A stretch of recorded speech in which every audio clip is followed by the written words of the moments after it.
listening to the FunBox podcast. I ate a bunch of LSD. I did a series of videos on rape victims. Dude, being left-handed, it's the worst thing in the world. With your host, Rob Webb. Can you tell me if it's cut or uncut? For visual sakes, oh man, it's a very much so uncut. That's how I roll. Nice. What's going on, everybody? Welcome to the FunBox podcast, episode 61. 61. The numerology number 61 is a number of introspection and family. It is a studious, mentally sharp, and resonates with balance and harmony. The energy the number 61 represents tends to be nurturing of family and close friends. So it's beautiful. What these bitches want from a nigga? Well, speaking of, rest in peace, DMX. We lost another one. All dogs go to heaven. But yeah, we have Werner and Drew Werley with us, guys. What's up, everybody? Applause. There we go. One-man show, doing all the buttons. All the buttons. There we go. Now we're all here. What's up, guys? Oh, absolutely nothing. Just mourning the Rough Riders lost, man. Oh, yeah, no. Talking. Is that mic working? I don't know, Is it? No, it's not working. I didn't have anything important to say anyways. Yeah, all I've been doing is letting people wander through my house unregulated. Kind of just it's a strange thing when you put your house up for sale and then all you know is that people have the code to it, and then you're going to sleep and wondering who's going to walk in at the middle of the night. Yeah, it's working now. Okay, cool. Yeah, man. All right, there we go. We're good. We're good. Is this? Can you say something? Whatever you want me to say. Doesn't sound like it. Why isn't it not loud? Usually when me and Drew talk together, it's because we are giving a teleprompter, so... Right? Yeah. There we go. There we go. Yeah. Check 1, 2. Yes. Yes, guys. We're here. We're queer. Get used to it. What's up? Oh, well, queer could be anything anymore nowadays, right? What is it? Like, what is the definition of queer anyway? It's just... I think odd. I don't know. Out of the normal, maybe? Yeah. Out of the average normal? So, yeah. I'm not a normal person. That depends when you've checked. Yeah. Yeah. Who knows? Ever evolving. Yeah. It's ever evolving terminologies in this world. Gotta keep up to date. Which, today, we could go over the top 10 memes of the Facebook group.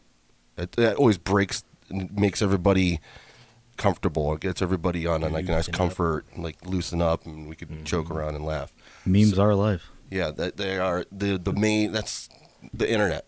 That's where a lot of people get their news, apparently, too. About 90%. It's all fake. Yep. They go, oh my God, some kind of compelling message. I got to share that. All right, but yeah, I guess we could just go right into it. Well, tell us, Warren, tell the people who you are, and you. Well, I met you guys kind of like simultaneously online, like probably in 2016, 2015. Who knows? I don't know how long ago. And just advocates of the freedom movement, and I always appreciated what you guys would always write. So that's why I wanted you guys both on the show to kind of like. We could just do like a little powwow, a little FunBox powwow. Yeah, absolutely. But yeah, like Warren, tell people what's up and who you are. And I don't know. Well, I resident of Vermilion. That's not going to be a resident much longer. Moving to Orlando, Florida here shortly. But other than that, I work on machines professionally. Travel the world, get to visit people everywhere. Nice. So, yeah, I got a little bit of a different perspective. My main thing is I enjoy cars, and I enjoy guitars and bourbon and whiskey and such. And so I run around the country, fix stuff, tell people they're pushing the wrong buttons, push the right button, give them thumbs up. Hell yeah. Yeah, that's about it. Yeah, the whole liberty movement aspect of things. I'm a sort of a what's it called? A spectator that is vocal, kind of like a when people are watching a football game and yelling at the TV. That's what I do. I yell at the wall. Yeah. Facebook, we used to call it the wall, right? That was a thing. Yeah, it was, the wall. Now it's news feed. Post to your wall, yeah. Yeah.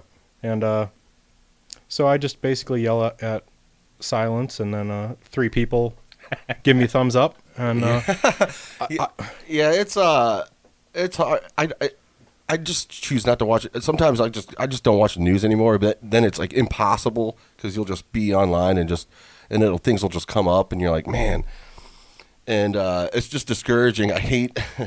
I wish I had more of an optimistic look at everything and just be, No, that's the thing. Is like I feel like my parents, they love to watch. They watch every news network, though. It's not like they're like CNN or Fox or UAN or whatever the flavor of the week is. But the worst thing is that the whole time you're watching it, even if it's Spectrum's news like channel, which I didn't realize it was a thing, or weather, I think it is. I don't know, but they put news on it too, and I feel like all it is trying to get people either riled up or like. It's not like back when I feel like when we were kids, there was a lot more of the like, man saves kitten from tree. And that was kind of neat. A filler, like something to give someone other than hate channeling and like trying to, pigeonhole them into a conversation with their family that's going to, put them into some weird bias. Like, I don't know.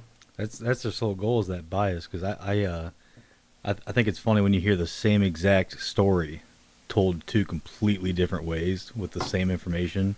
Yeah. Both taken completely out of context. Yeah, people can watch the same thing and see 2 different things. It's wild to see. Yeah, literally. I felt real bad watching some of the trial for the Derek Chauvin guy. Yep. I felt so bad for the kid that got the $20 bill, the fake 20 or whatever, because he testified and said, I just feel bad about the whole thing. I kind of regret ever mentioning it or doing anything about it, and proceeding to call the police about it and everything, And I totally understand. It sucks to have. That's like a lot of, the whole world changed because of that one little phone call. I mean, the world's been changing basically. Yeah. But that really tipped it off. I mean, I've been preaching for a decade. Any time that you feel the need to call the cops, you have to wonder, is it worth someone dying? Yeah. And unfortunately, that's how it is. And it's, the media, going back to that, they try and paint it as a black versus white thing. It is not that. It's not black versus white. It's blue versus you. Absolutely. It's 100% that. They have the power, and you don't. They're the henchmen for the legislators or whatever. Exactly. The goons. But with the same perspective, if there's an emergency, first responders obviously are the first people you're going to ask for. I know there's always the people that are going to go like, this is my first responder, and they got a picture of 1911 or something. So it jams on them. But yeah, exactly. It's one of those things like, okay, realistically, under the heat of the situation, like all my military buddies will post things about like, in the heat of the moment, most people are just going to freeze. I'd probably freeze, just saying. Like, I mean, I'm not going to pretend that I'm some tough guy. Like, part of the reason why, to me, the Second Amendment specifically, everyone's going to hammer that one as hard as they can. To me is obviously something that should be taken important, because I'm not a guy that's going to get in like fisticuffs and defend myself. I'm probably a glass jaw, I've gotten knocked out a few times riding bikes and stuff, and was like, wait, I got knocked out. So I'm not going to pretend that I'm tough. I'm not going to pretend that I am a operator. I'm not going to go storm buildings and clear rooms. And I'm a normal dude, and I feel like every normal person that hasn't proven to society that they are unfit has the right to everything that everyone else does. So, equality. I mean, it's like, I was speaking equality, every time you look at history of gun control, it always follows civil rights movement, things like that. It's always flavored to take care of a certain situation that a group doesn't want to have go out of control. And that's that's the scariest thing to me. Like right now with Biden, he's basically taking the key guy. I can't remember his name because I'm not that invested in it. I'm like I said, I'm kind of a couch quarterback, kind of whatever. But he's getting appointed to the ATF, or he's nominated to be the leader or whatever, head guy at the ATF, or AFT, as apparently Biden said it. I don't know. But moral of the story is this guy, he literally was responsible for, don't quote me on that, but he was one of the key guys in the movement of going to David Koresh's camp in Waco. Okay. And basically burning the children, families, whatever. And to have that on your, resume and your portfolio of things that you've been responsible for, and then to promote that guy to the top of the heap, along with putting this legislation that is, going to make many more, many more David Koreshes, out of average normal people, whatever, the guy that decided to, hey, I'm going to buy a Harbor Freight drill press and I'm going to make myself some AR-15s because, if you're manufacturing them yourself, it's 100% legal. Well, depending where you're at. Obviously, we're in Ohio. It's legal here so far. So the third hole is not legal. The third hole. Yeah, it's got to be careful. Ideally, it should be. Got to be careful which holes you're drilling. Yes. But the three-hole wonder. I was watching this the documentary about that woman that killed her husband in the bathtub. What was that? I can't remember her name. There was a big story that happened like back in 2000 and I forget 2006, 7 or I don't know, maybe later. And it's this real pretty white girl that's on trial for murdering, or not her husband, boyfriend. She traveled to her house and then killed him while he was in the shower. Stabbed him a bunch of times and then shot him in the head. Jesus. And she did it out of self-defense or something. Sounds legitimate. Threatened by him in the bathtub. But they had a phone conversation between each other because the defending lawyer wanted to present a case that she was abused. And they had he called her the three-hole wonder. Me and Maggie had a nice laugh with that. Wow. What did he blindfold himself and just pick I wonder what hole this is. Just present me a hole. Yeah. But anyway, yeah. But yeah, back to people have they'll see the same thing like that, like the George Floyd videotape, and everybody sees different things. It's wild. Yep. And I don't have a dog in that. As far as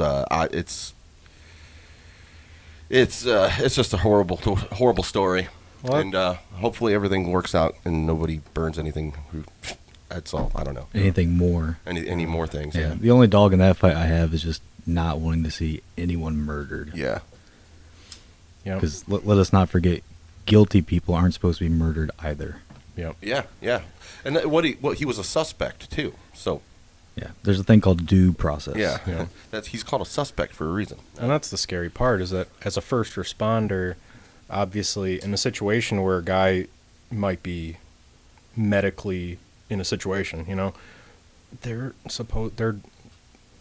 their obligation is to also make sure that guy leaves alive, Yeah.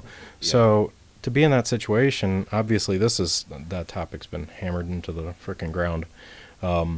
But yeah, we have too many situations where it's kind of a situation. Yeah, even if it was an OD, if you're handcuffed, you're kind of in there. That's your responsibility. Figure out something, dude. Take care of this guy. He's not moving anymore, man. Do something. The lack of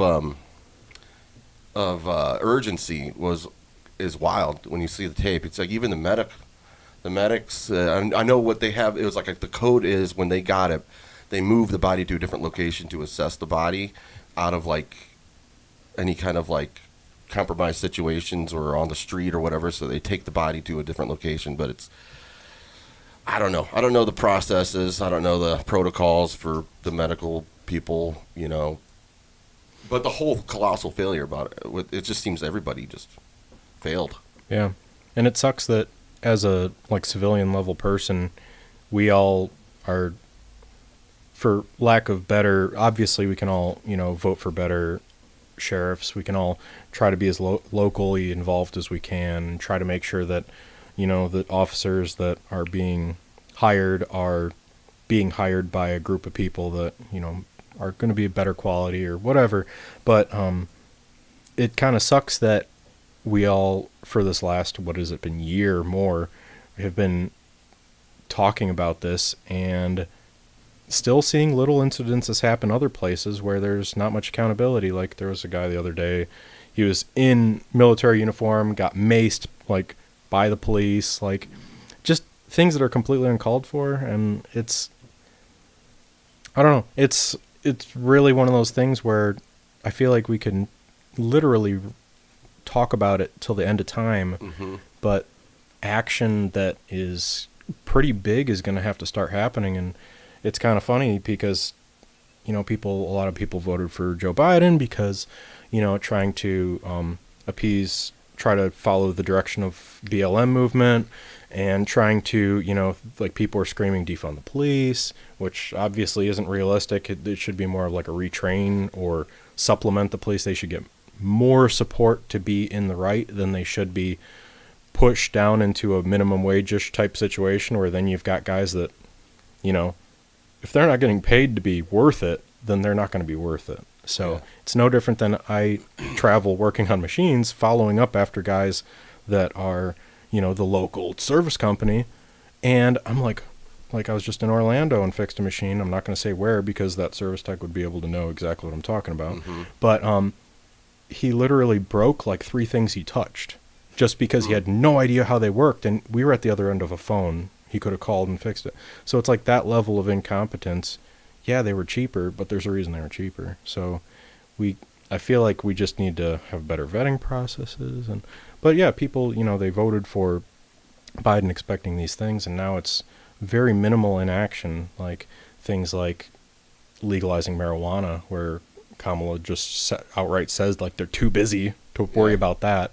And that's hilarious because, okay, you guys, you were elected to represent America and the concerns we have, not to take on your own pet projects. And dude, when you see these police cars, though, they look so badass with the lights. And intimidating. It's super intimidating. You get the lights, and then that one dude that shot that boy in the, he looked like a boy in that hotel. It was like an execution style. Daniel Shaver. Yeah, Shaver. Yep.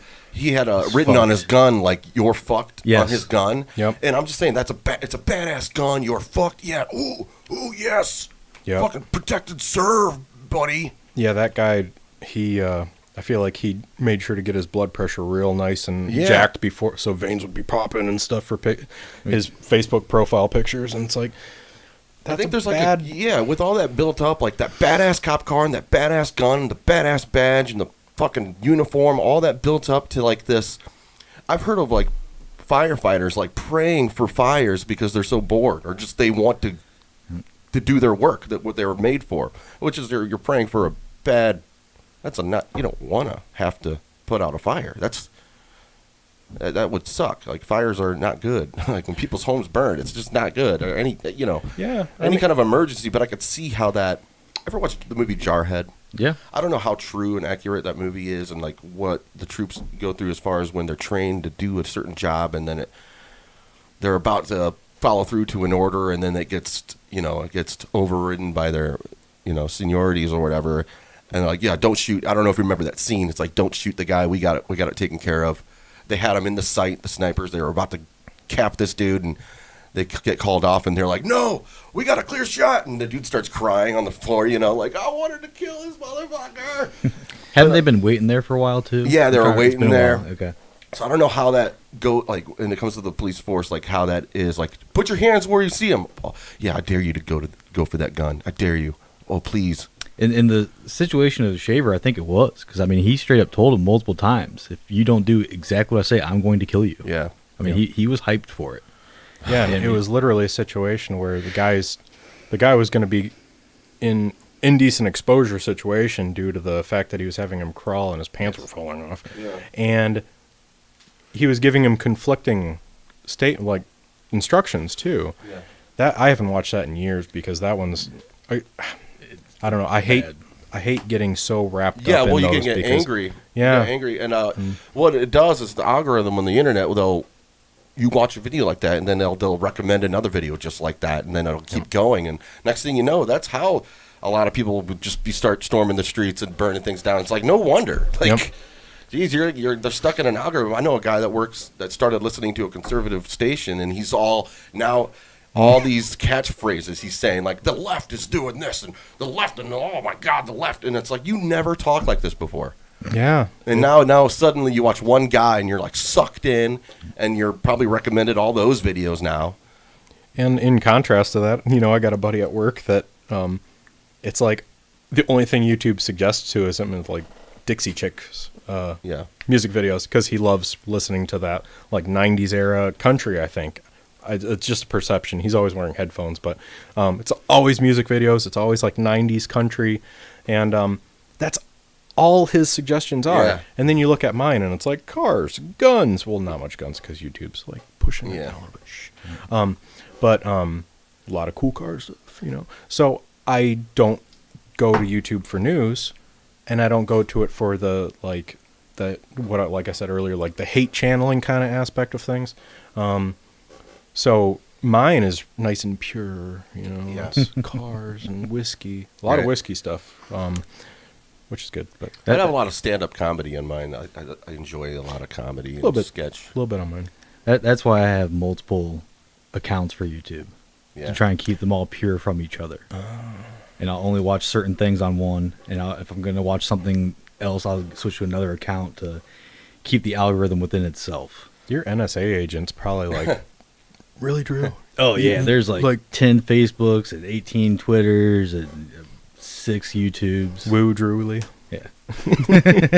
Yeah. And if you guys, you guys know me online, I'm like online personalities are different. Like even like people that I follow that I'll watch their podcast, their like Twitter personality is way different than their podcast personality or like who they really are. A lot of people aren't. It's not really who they are. I mean, it's hard to really be yourself through there's no way to judge inflection and what you're saying on like just like certain amount of characters that you're allowed to write or whatever. Yeah. But sometimes I'll just say conflicting things just to keep Facebook off my scent of like who I am, because I think they like categorize you or something. I don't know. Maybe I'm a conspiracy guy. Who knows? But I'll be like, Biden is awesome. Biden for America. I'm like, weren't you just what the fuck are you talking about, Rob? Like, yeah, no, I'm just confusing Facebook, pushing the buttons. Yeah. And I like seeing the big Trump people get pissed off too. It's fun. Yeah, I love having in the same day getting private messages from people calling me a Trump tard, and then at the same time having someone call me a libtard. I'm that's I am winning. I'm pissing everybody off. Yeah, that's that's funny, man.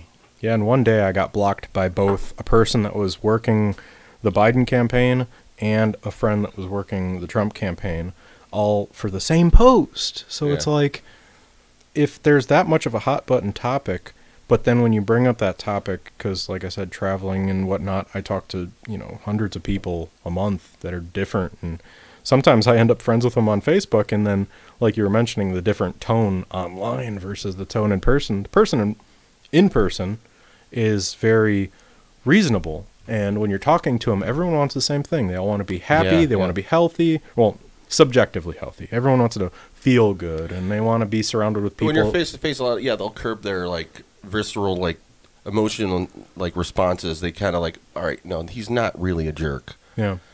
You could say something like, ask a simple question, and people, you could be.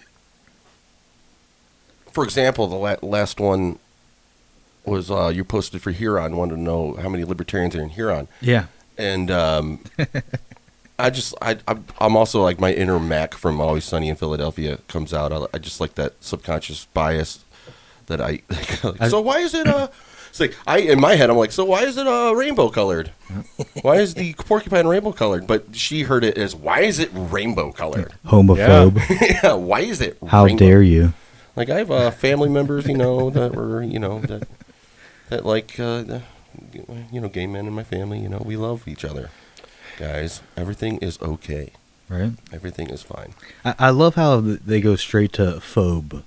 It doesn't matter what you're talking about. If you aren't 100% for it, then you're obviously afraid of it. Yeah. And it's like it doesn't exactly work that way. Well, it's got to be. I made a joke, and I was trying to work on this joke too for like an open mic spot. But it's kind of like this concept of, everybody's like wants to feel bad for people with conditions, and the homophobia has got to be a horrible condition to have, an irrational fear of gay people. There's a lot of gay people in this world. Oh yeah. Like I don't know how that must be very crippling for you. I don't know how you're gonna live life like that, bro. So watch out. Take care of your homophobic friends. They're struggling.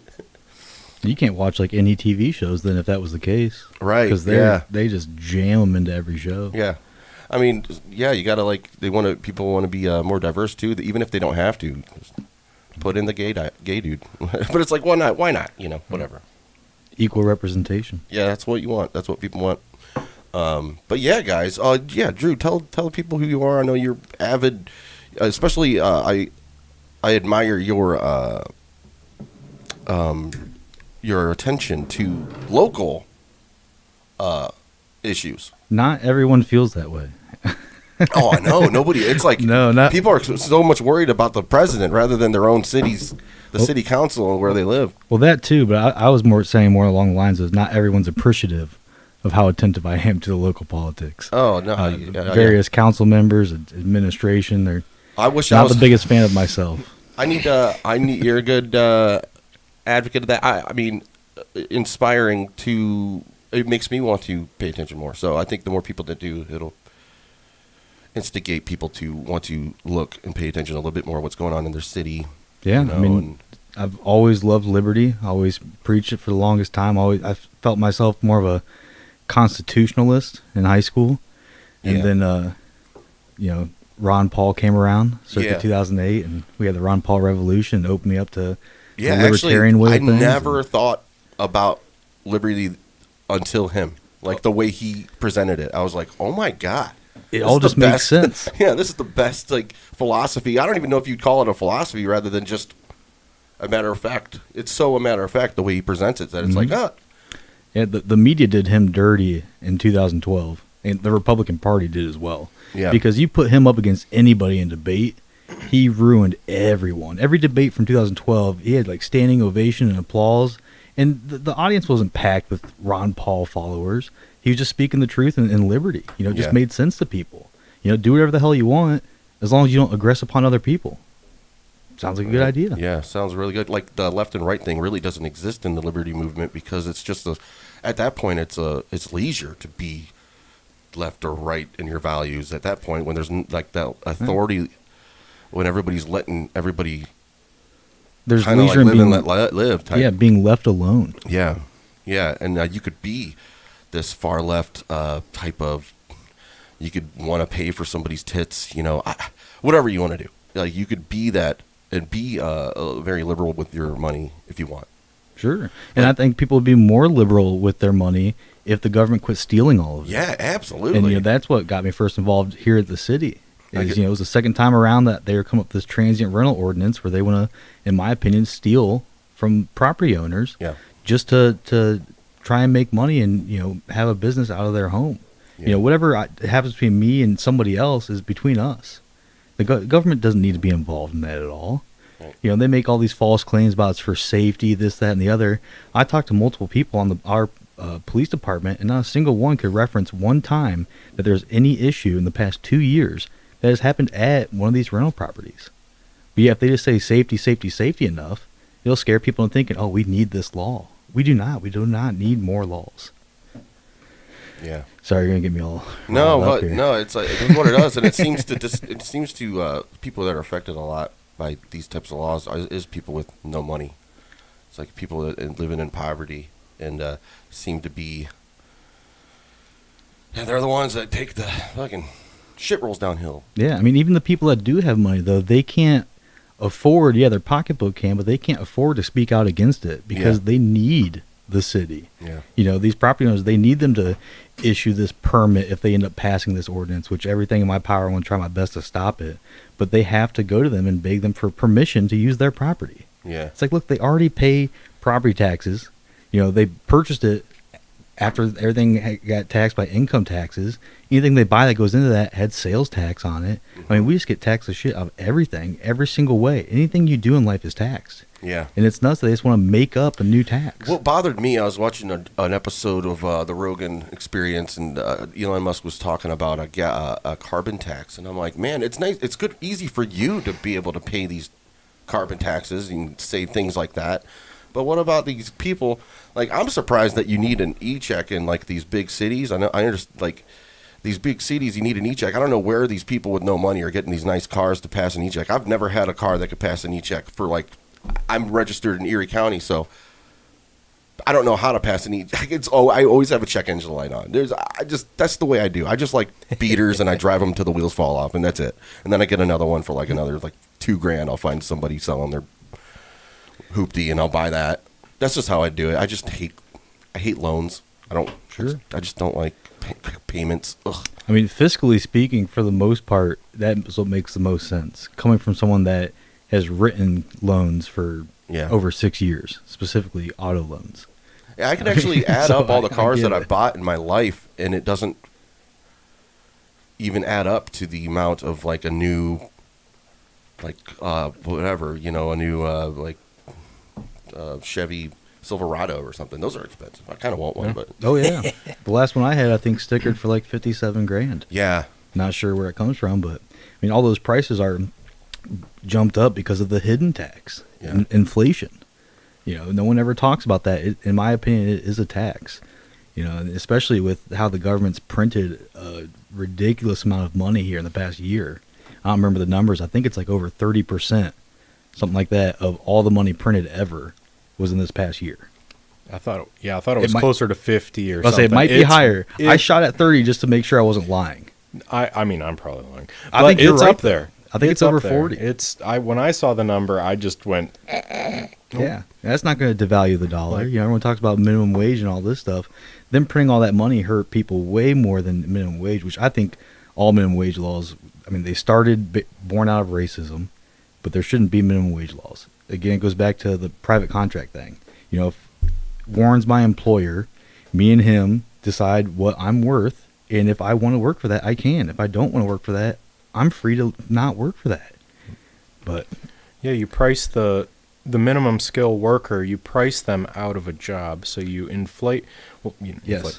You take the poverty class and you take people that they need to get into the workforce, and if they're misfortuned and haven't had a good life, I'm speaking as a white man, so I can't speak on it, but I've met people of every creed, every color, worked with people that are beautiful people of every type. And what it really comes down to is that if you make it so that the employers have to pay a certain amount, then they're going to look to other resources to fill that if they need to. It's like everyone likes to use the robots at McDonald's as an example, but literally I go to these distribution centers and there's these companies that make these automated picking systems.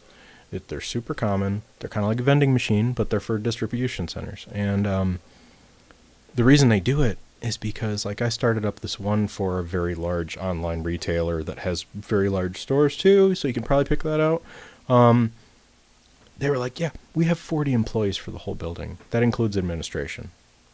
It's like, so instead of this distribution center being like it was in the 90s where you're employing thousands of people maybe, because of the fact that it was in a state that had a minimum wage that made it really, really intrusive on the employer, it became cheaper to hire a company that had this extremely expensive engineered system to sort the materials for them and put them in the boxes and box it. And the only human interaction was really that tail end with the putting it on the trucks, like forklift drivers, that kind of thing. And then the pencil pusher office type and things like that. Obviously, the service end of things will almost always be existent, but in a lot of those places, they subcontract all their service. So then that's another employee that isn't there. So if there wasn't a minimum wage, like a lot of the, Scandinavian countries and stuff don't have minimum wage. And those countries, it's not like you're hearing about oh, well, poor Jimmy, he was only making $3 an hour to, perform brain surgery. People are going to pay for it because of the natural tendency of competition. If a guy is worth more, he's going to go to where he's worth. But the problem is if a guy can't go to where he's worth because you've now made it impossible for the business owner to afford it. If you have a food truck, you can't hire and pay someone $28 an hour or some crap if he's basically going to do something that a minimum wage like $8 an hour, $5 an hour, whatever. You can't expect that. You just can't expect to see, you can't just demand something and then not expect some kind of recourse, some kind of like third degree something that's going to happen that you didn't intend it to.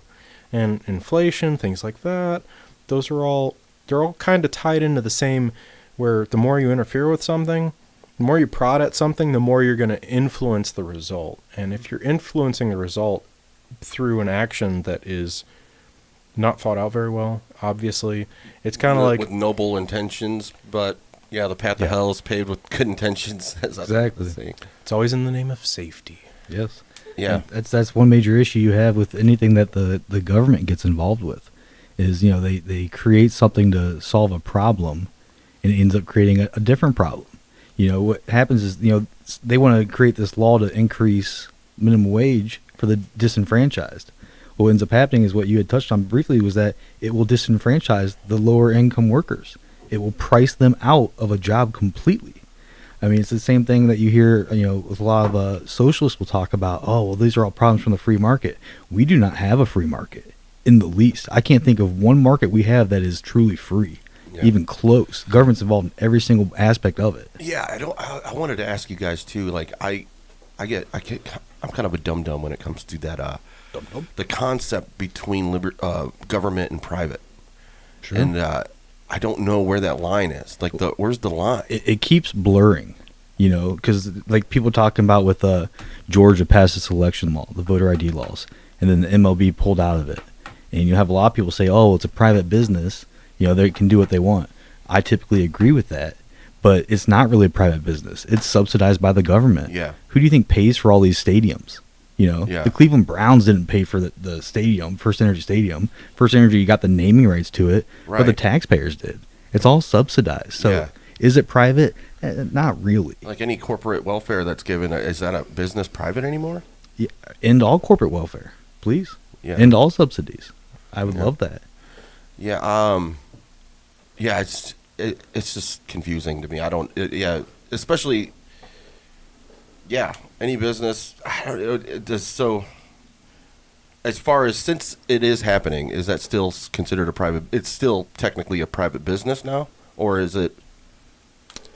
It's technically a private business if you look at it that way. Yeah, Warren, the finger goes. It technically is, but it's really not. As far as a lot of libertarians would look at things, because we're all about protecting everybody. Everyone has the same rights always. And, especially everyone talks about minorities. The smallest minority is the individual. I don't care what you look like, where you're from, any of that stuff. The individual is the smallest minority, and they all should have the same freedoms all the time. But these private businesses that, like the baker out in Colorado, that dude's been sued a ton of times because he wouldn't initially bake a cake for a gay couple. Mm-hmm. That's 100% within his right. That's a private business. Yeah. That guy, I guarantee, is not getting subsidized by any government entity. Right. He should pick and choose who he wants to do business with. And some people will bring up the claim, like, okay, well, what if he doesn't want to, serve black people or people from Mexico or wherever?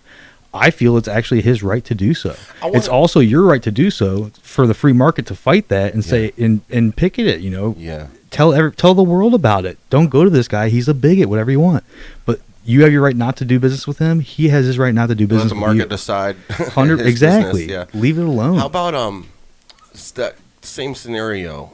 Let's say you own a gas station. I don't know how gas stations are gas stations private businesses, or is that like different? Yeah, I can't see why they wouldn't be. I mean, I don't think the government should get involved in with the amount of taxes that we pay on the gas tax. Yeah. which, DeWine as a Republican, because Republicans for small business and lowering taxes, one of the first things he did was increase the taxes. Yeah.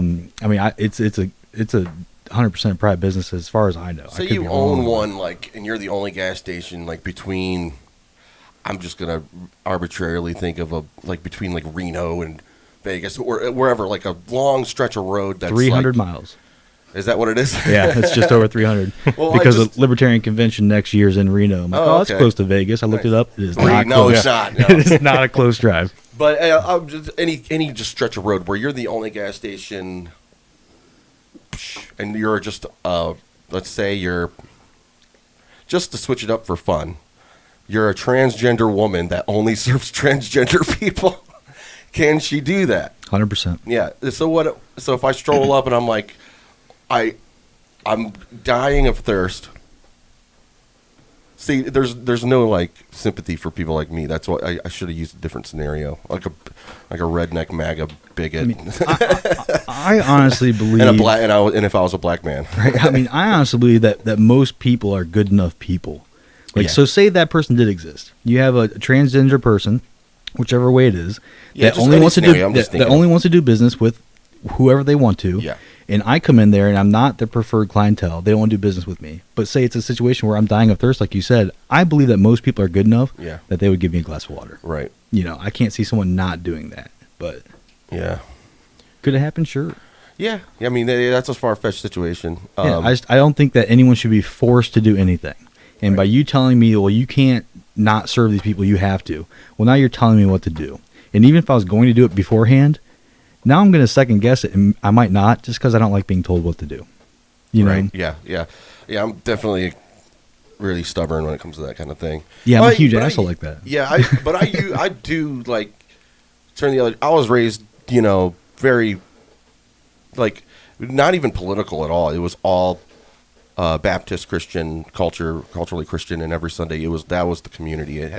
We didn't have, my mom and dad didn't harp on politics or who's going to be president. It was mostly who's pro-life and pro-choice. That's it. That's how they ran. That's how they did it.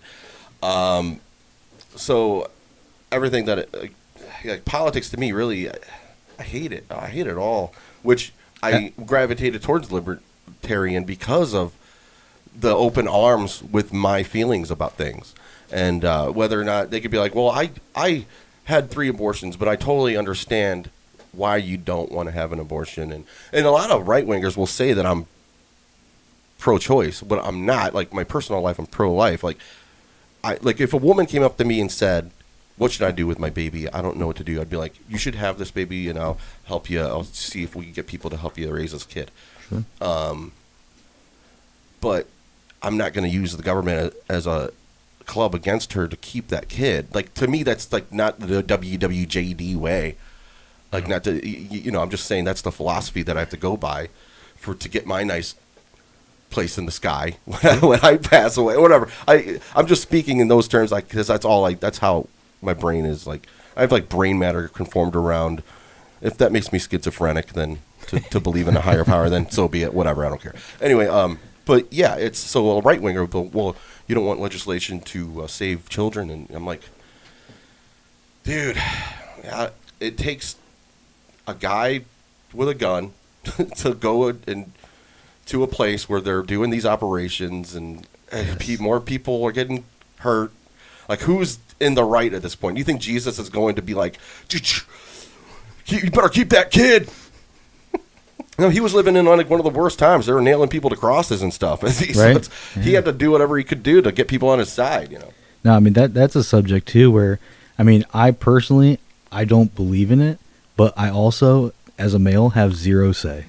Right, I have no say to it, but I 100% agree with their right to do so, as a libertarian, because who the fuck am I to tell somebody else what they can or can't do to their own body in any situation, let alone that. Right. Even if it's my child, I have zero say. Yeah. I would like to have a say, but I honestly don't. And actually, a lot of it is our opinions is moot. It's to me, with the libertarian type of philosophy, it's kind of moot for me to really have opinion about it. And all I could do if I want the world to change, do it just by setting an example for people around me if I wanted that to be the thing. I'm not going to vote for a guy to sign, like, for a judge to make a warrant for something. You know, I just I don't know. Yeah. All laws are enforced behind a gun. Yeah.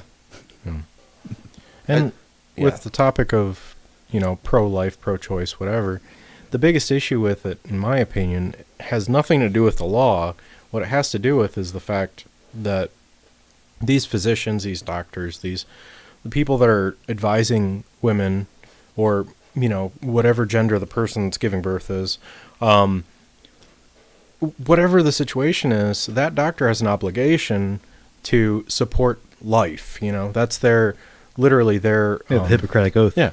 So Thou shalt do no harm. To me, the fact that we're trying to get government involved on such a intimate, personal level where it's so subjective. Like, think about it. A woman could be like, crap, I got pregnant, and I am almost guaranteed to give birth to a child that is not only maybe, you know, who knows what kind of ailment it might have because of something that her hereditary is, along with the man that she was with, or whatever obviously they are, could be resulting in making a child that is going to be living an awful life, or it could be a circumstance where obviously we have no idea what it could be. It's so diverse, and to make government be like, all right, here's your checklist. There's 6 things that you can have that give you permission, you know, or, hey, illegal, enforced by the gun. Like, do we really expect a guy with a gun to walk into, you know, Planned Parenthood? Because that's the one that everyone loves to talk about, even though when looking at it statistically, I think I remember that Planned Parenthood was kind of slouching compared to some of the larger names in hospitals. But moral of the story is like, do we really expect to take our opinion, whether it's for a religious reason or not, or whatever, like, our opinion shouldn't influence another person's life to the point where it could change their life for at minimum of 18 years, you know? And like, I'm personally, like, if I found out that I was having a child and there was no reason to believe that that child was going to have an issue, even if it was, you know, back years ago and it was with a person I didn't, you know, wasn't intending to or whatever, I would support, you know, hey, I'm going to take the responsibility. That's my child.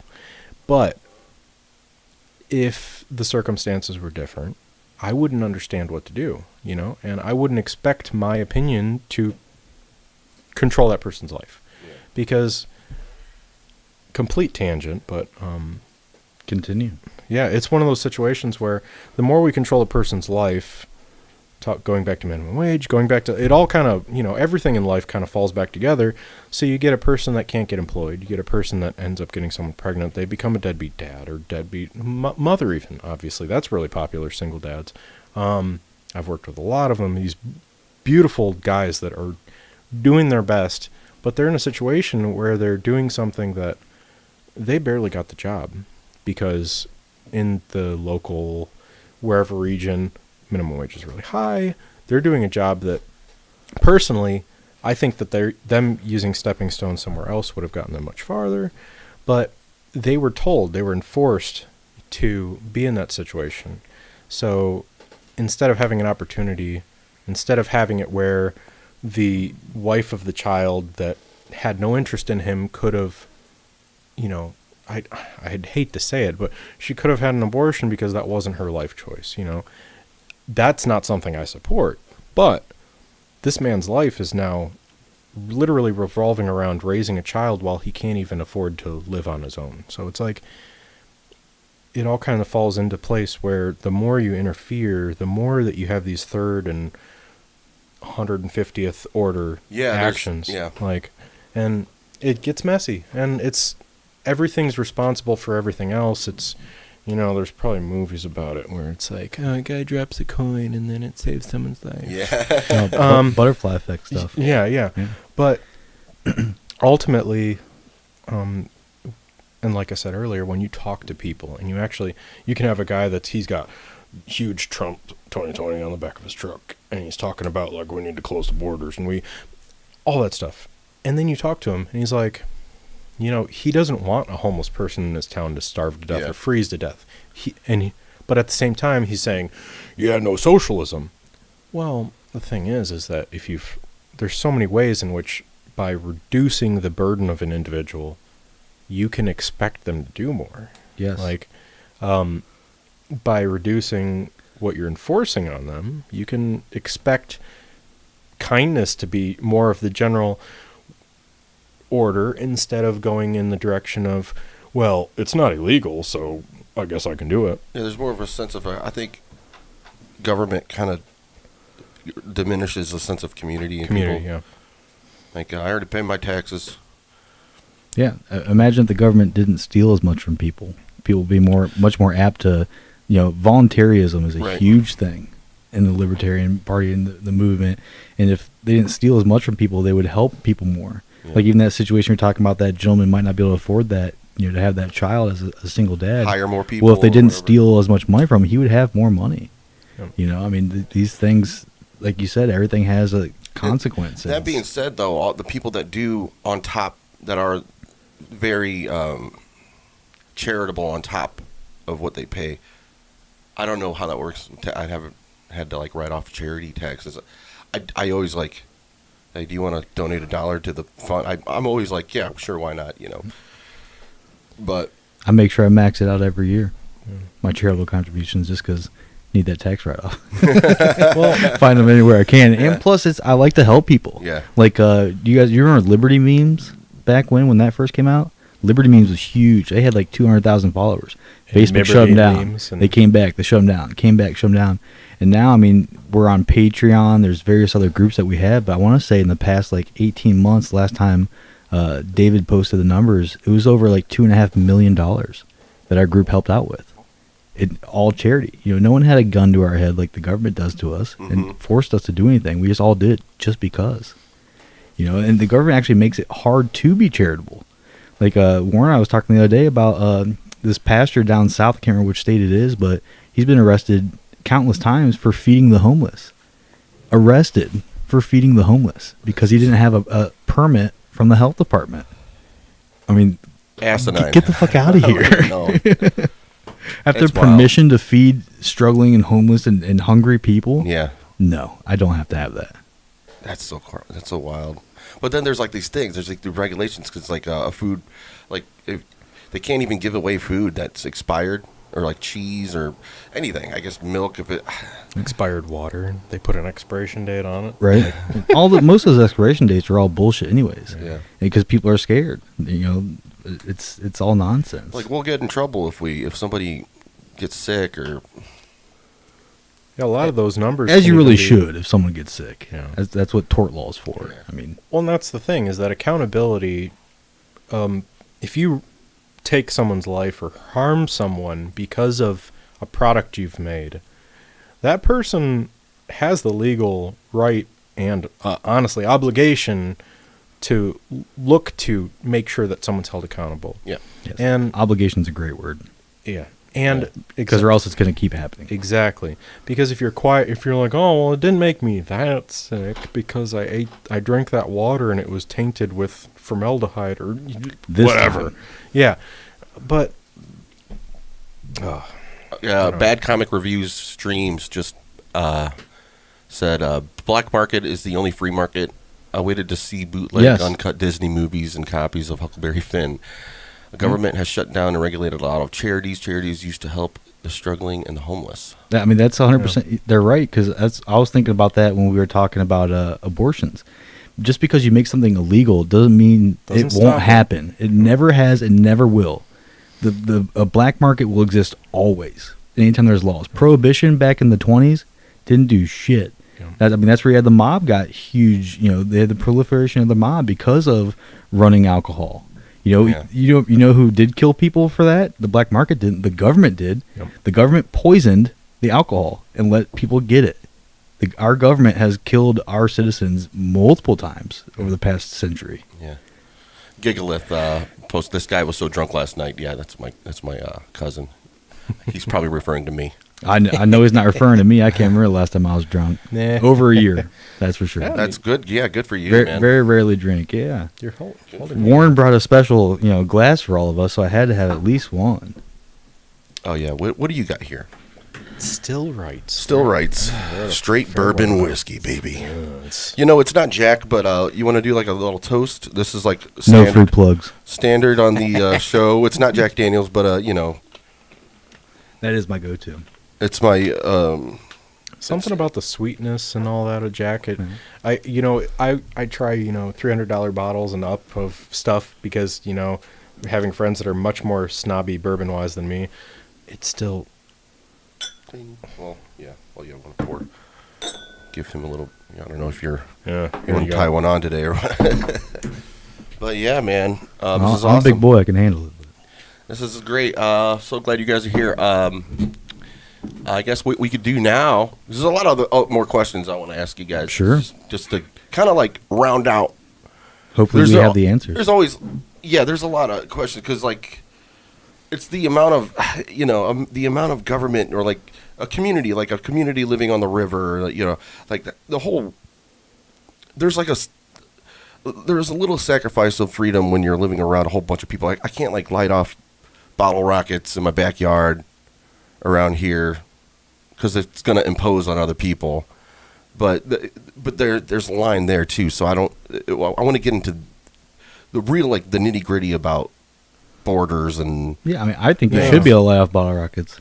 I mean, there's obviously a decibel threshold as to how loud you can be. Yeah. I agree that should be a thing. And then also there should be common courtesy as far as time. Yeah. Our society, most people, are awake between this time and this time. Blowing off a mortar at 3 o'clock in the morning that's 120 decibels, a little bit of an asshole to do that. Yeah. But bottle rockets, if it's not 2, 3, 4 o'clock in the morning, but even then, when people do stuff in the middle of the day, that would, technically infringe upon your third shift workers that are sleeping. Yeah. So, just don't be an asshole. Don't get the government involved. Talk to your neighbors. That's a huge thing. Talk to your neighbors. Yeah. Because, I can speak for personal experience. I won't talk details on it, but I've had government entities come over on 2 different occasions for the same thing over the course of 3 months and did nothing about it. I didn't know what the issue was. And as soon as I found out, it was fixed within 3 minutes. All you had to do was say something. Right. You didn't have to get the government involved because guess what they did? It took a long time and nothing happened. Yeah. Oof. Yeah. Ay. But yeah, let's cheers, guys. It's not Jack Daniels, but this is my only drinking song. Jack Daniels, take it please. David Allen Coe. Knock me to my knees. He doesn't have the best reputation, but No, this brings me back to karaoke in college. There was a guy that used to slay some David Allen Coe. yeah, I kind of didn't know this. I found it out just recently that because he denounced any of his past songs and a lot of his old songs. Good for him. But for growing. But when you hit a spot and you need to make some money, he started reselling his old records. So it's all right, dude, whatever. Yeah. And Whatever, people can bro. think of him however they want. That's what, in my opinion, you're free to do whatever you want as long as it doesn't infringe upon others, but you're not free from the consequences of your actions. Yeah. You're kind of essentially if you have a product, you're almost employed by the people in a sense, I don't know, or the people with money. Yeah, the free market. Yeah. The free market provides always. Yep. Talking about consequences of actions, I'm going to roll back to a while ago. I think that's the biggest issue with the police issues is because of qualified immunity. Mm-hmm. They know that there's no consequences for their actions. They very, very rarely do the court system not waive qualified immunity, and that's wrong. Luckily, some states, I believe Colorado and just recently New Mexico, banned qualified immunity, which is a huge win for the liberty movement because, these cops are literally can murder people and face zero consequences because it was in their job duties. Yeah. But that's they have the to serve and protect on the side of their cars. That's been ruled on multiple times at the Supreme Court level that there is no duty to serve and protect. Yeah. Which is wild when you think about it. I do count my blessings. There was a police officer pulled over to check and see what was going on with my tire. I blew out of tires trying to replace it. I was super thirsty. I was like, I needed to get this tire on to get some water. That was my main goal, was to get some water. And I told the cop that. And he had a fresh, cold bottle of water that he gave me. Nice. I was like, damn, serving. Because I always I had this joke. I was like, whenever I see a cop, I kind of want to go up to him and be like, I have a water on ice with a lemon, please. And I see what they do, just look at me like, what? Yeah. Now, do you think he did that because he was a cop or just because he was just a good person? I think it was probably just because he's a good person. Yeah. And he had an extra, his precinct or his place where he worked or was, where he was at. Honestly, he probably paid for it close personally. by. Yeah, he could have. I mean, working in a previous professional environment, I worked along with side police and fire and whatnot. And oftentimes, if you were to see something like that, it wasn't necessarily purchased by the city or whoever the entity was it was among. So yeah, it was probably bought. He probably paid for it out of pocket, and that's the thing. Like, I have friends even for Vermilion that are police now, and it's like that gives me comfort knowing that some of these guys. And that's another thing to suggest to people too. If I don't think anybody should get stuck in these algorithms of watching bad cop police videos, because it'll make you really upset and angry. Yes, but there's probably just as many videos of good cops doing things. So get on those and watch some puppy videos and watch switch it up a little bit. Yeah, I mean, there's a lot of people that I talk to that think I just hate all cops in general. Yeah. Those ACAB people. All cops are bastards. I don't believe that. I mean, speaking locally here, I felt that I was wronged. I won't go into details. I was wronged by a police officer within the past year, and I ended up talking to our Chief Hartung, for 20 some odd minutes on the phone. Had a real good conversation. I'm like, man, this is a good guy. Yeah. The couple days later, I was up at city council, being nice as all can be. Council president started cussing at me. Later, someone else on council tried to stop me from talking and said that they didn't have to allow me to speak, which is true. And I offered, I'll leave. And Chief Hartung spoke up for me. He said, Mr. Werley is very passionate about this. I highly suggest council allows him to continue to speak. And I made sure I called him the next day and thanked him for that. I know he did that because his brother was mayor in Huron, and they were getting sued at the time because they threw somebody out of a council meeting. So he knew that if they pushed the envelope, he would be the one that would have to remove me. I would have left anyways because I don't care that big enough. But, he didn't. He was trying to avoid that, but still, he spoke up for me. And right. I don't know that guy from Adam besides that 20-minute conversation. And he apologized profusely about what that other officer did that wronged me, because he agreed that I was wronged. So they're definitely not all ACAB, Yeah, I made a comment that was seemed relatively non-controversial. It was just, not all cops are bad. Or I was like, all the people protesting were peaceful, and most cops are peaceful as well, and it just triggers so many people. It triggers different people about, it's easy. I understand, man. There's a lot of bad cop videos. Yeah. Oh, yeah, there's a ton of them. So there's too many. Because of qualified immunity, those cops keep their job. Yeah. I mean, look at Daniel Shaver you brought up earlier, the guy that got murdered, and it was murder in that hotel room hallway. He's living off government pension. Yeah. For PTSD from that. Yeah. He killed a guy, and now taxpayers have to pay him. Yeah, that's fucked up. Woo! It makes me want to start a militia. Well, let's not talk that. Here's a pamphlet. I'm just kidding. We already got the shirt on here. Yeah.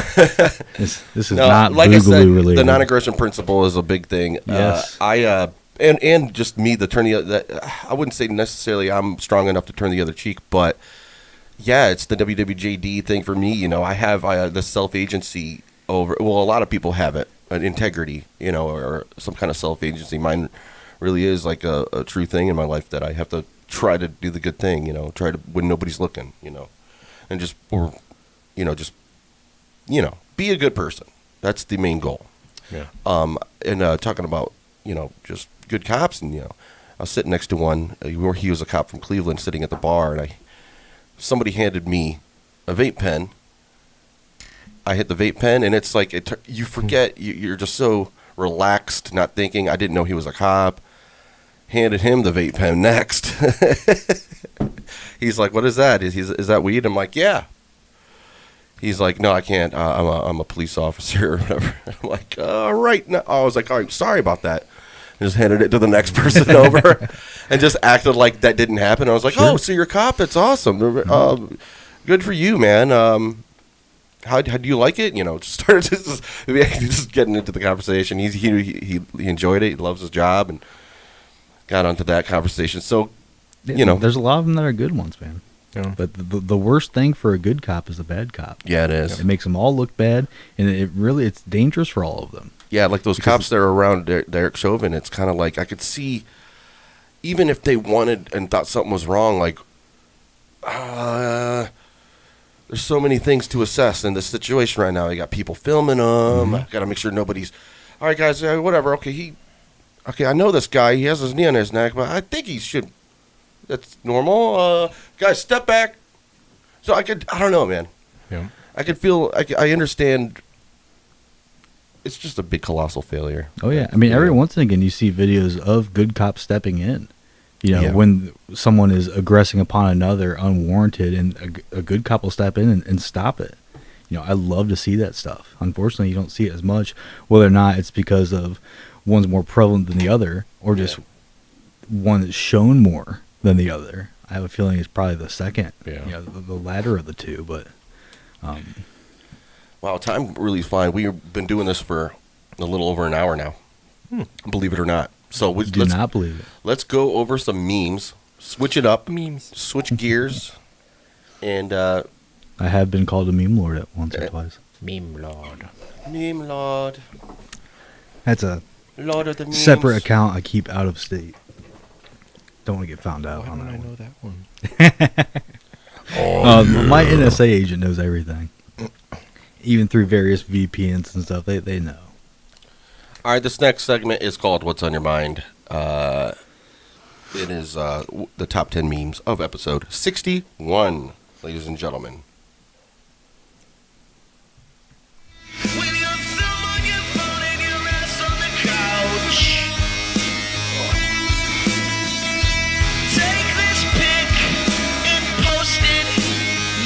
It's the only consistent segment we got. Trying to get everybody involved. What's on your mind? What's on your mind? What's on your mind? Balloon knot. Balloon? Oh, yeah. Oh, shoot. All right. What's on your mind? Display capture, where are you at? Number 10. If you could have sex with a famous celebrity, alive or dead, which would it be? Alive. Speak for yourself. Yeah, I would much rather to be with an alive person. Unless you're Ted Bundy. He likes some... One of my favorite rockabilly groups was Necromantics, but I feel like that was more of a like a fun, edgy kind of thing. Ay. All right, number 9. Come on, Betty White, Prince Philip. Shit. You missed again, bitch. Yes. He keeps missing. Prince Philip. I just found out about him today. Really? Yeah. Did he die today or yesterday? It was yesterday, I believe. Yeah. I don't know too Definitely much about wasn't the guy. today. I only know what little I saw when I watched the series The Crown on Netflix. Very good. Check it out. Yeah, I don't know anything about the Parliament or whatever the system they got going on. Funkadelic or whatever. Yeah, the Parliament Funkadelic. Oh, man. Maggot brain. Check it out. Or what did they call it in the UK? The king and the queen type Royal thing. Monarchy? Royal family, monarch. Yeah, it was a monarchy, but it's now a they have a monarchy? parliament. I'm not sure exactly what it is. I quit If you ever caring about it in 1776. Yeah, I love classic. If you haven't, I haven't worried about them since 1776. If you've never watched Parliament recently, check out a video of it. It's fucking hilarious because they're so cordial when they destroy each other. Yeah. They'll be like, oh, my good gentleman over here, blah, blah, and then just destroy them. But they're so nice about it at first when they address I called him having sex with his mother. It's hilarious. He was fornicating with his mother. Why don't you go ahead and fornicate with your mother, my good son, my good sir? All right, number... It's all Monty Python attacks. Yeah, number 8. When you can't find her old ass clit, so you just blow raspberries on her lips. Oh, jeez. What lips? Yeah, boo. Actually, today I just found out what raspberries were. I guess that's when you go... Yeah. I didn't know that. I just found that out today. She's like, when you're a kid, you didn't... It wasn't like you never heard that? I'm like, never. Mm-hmm. It was just... Nope. And she's like, you suck. I'm like, I'm sorry. They were a good band, right? Yeah. Raspberries? Cranberries. Cranberries. Yeah, Cranberries is a Same band. difference. Same difference. There was Yeah, probably sure. a high school band called Yeah. Raspberries. Yeah. That was good. Maybe, probably not, but okay. One Thing About the IRA is a good song. Yeah. All right. Number 7. I screenshotted my girlfriend's nudes. My girlfriend sent me an ass pic over Snapchat, and I capped it.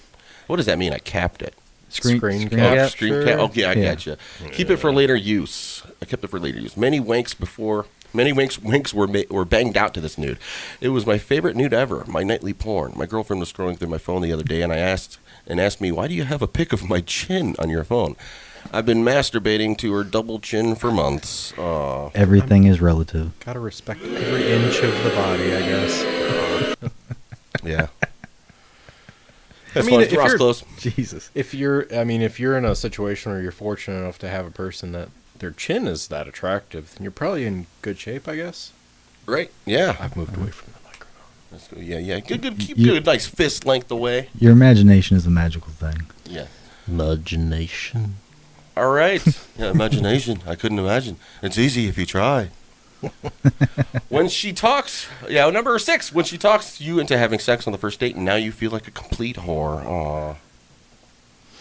Poor guy. What these bitches want from a nigga? Somebody, my Little cousin said, vitamin you need to D. chill out on that DMX thing. You need to stop doing that. I'm like, oh, come on. No, you gotta burn it out while it's fresh. Yeah, just especially happened. today. If anything, I'll retire it after this episode. Poor guy. Yeah, sorry. Rest in peace, DMX, dog. All right. No one responded. No one really caught that MF Doom passed away. Oh, Oh, no way. yeah, no. He passed Buried. away, and it was back in December, and it was like, oh yeah, none other news. MF Doom passed away. It's like, wait, what? One of the most mysterious guys in hip hop rap. Yeah. And he just all of a sudden he just goes away, and everyone 3 months later is like, hey, by the way, He wasn't died. part of Wu-Tang, was he? No, I don't know. No, he was his own thing. He was from the UK. Oh, okay. Came to the United States legally. I just knew he was a rapper or something. Yeah, That's he all was I know. here for most of his life, and then he got deported for some stupid reason. I don't know. I think he made too much money being a professional that was good. I don't know. Yeah. Ways you make money.